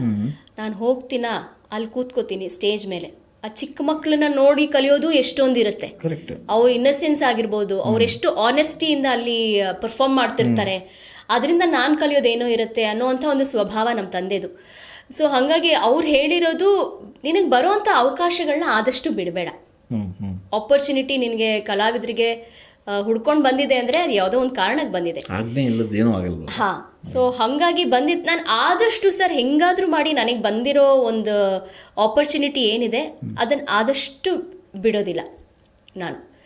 ಬಟ್ ಆಫ್ಕೋರ್ಸ್ ಅಲ್ಲಿ ನನ್ನ ಆ ಪಾತ್ರಕ್ಕೆ ಏನೋ ಮಾಡೋದು ಇರಬೇಕು. ಓಕೆ, ಹಂಗಿದ್ರೆ ಮಾತ್ರ. ಎಸ್, ಇದುವರೆಗೆ ಹರಿಣಿ ಅವರು ತಮ್ಮ 30 ವರ್ಷ ಸಿನಿಮಾ ಬದುಕಿನ ಎಲ್ಲ ಪಯಣವನ್ನು ಹೇಳ್ತಾ ಹೋದರು. ಅಂದರೆ ಅವರಿಗೆ ಅನಿಸಿದ್ದು ಅಂದರೆ ಸಿನಿಮಾ ರಂಗದಲ್ಲಿ ಏನೆಲ್ಲ ಜಂಜಾಟಗಳಿರ್ತವೆ ಅವನ್ನೆಲ್ಲ ಬದಿಗೊತ್ತಿ ಮಾಡೋದು ಬೇರೆ, ಅದರ ಹೊರತಾಗಿ ತಮ್ಮ ಆಯ್ಕೆಯನ್ನಕ್ಕಿಂತ ಹೆಚ್ಚಾಗಿ ತಮ್ಮನ್ನು ಹುಡುಕೊಂಬಂದಂಥ ಪಾತ್ರಗಳನ್ನು ಕಣ್ಣಿಗೆ ಹೊತ್ಕೊಂಡು ಮಾಡೋದಿದೆಯಲ್ಲ, ಅದರಲ್ಲಿ ಸಿಗ್ತಕ್ಕಂಥ ತೃಪ್ತಿ ಹೇಗೆ ಎಲ್ಲವನ್ನು ಸವಿವರವಾಗಿ ಹೇಳ್ತಾ ಹೋದರು. ಒಂದಷ್ಟು ಜರ್ನಿಯಲ್ಲಿ ಅವ್ರಿಗೆ ಇನ್ನೂ ಏನೋ ಮಾಡಬೇಕನ್ನೋ ಹಂಬಲ ತುಡಿತಾ ಇದೆ. ಮೇಡಮ್, ನೆಕ್ಸ್ಟ್ ನಿಮ್ಮ ಜರ್ನಿ ಹೀಗೆ ಮುಂದುವರಿತಾ ಇರಲಿ, 30-60 ಆಗಲಿ. ಸೊ ಆ ಜರ್ನಿಯಲ್ಲಿ ನೀವು ಅನಿಸಿದ್ದು ಆದಷ್ಟು ಬೇಗ ಆಗಲಿ, ಸಾಧ್ಯವಾದರೆ ಒಂದು ನಿರ್ದೇಶನವನ್ನು ಕೂಡ ಮಾಡಲಿ. ನಮ್ಮ ಪಾಡ್ಕಾಸ್ಟಲ್ಲಿ ಇಷ್ಟೊತ್ತು ಬಂದು ಎಲ್ಲ ವಿಷಯನ ಹಂಚ್ಕೊಂಡಿದ್ದಕ್ಕೆ ನಿಮಗೆ ತುಂಬ ಹೃದಯ ಧನ್ಯವಾದಗಳು. Thank you. ನನ್ನನ್ನು ಇಲ್ಲಿ ಕರೆದು ಒಂದು ಅವಕಾಶ ಮಾಡಿಕೊಟ್ಟಿದ್ದಕ್ಕೆ ಬಹಳ ಬಹಳ ಧನ್ಯವಾದಗಳು. Thank you.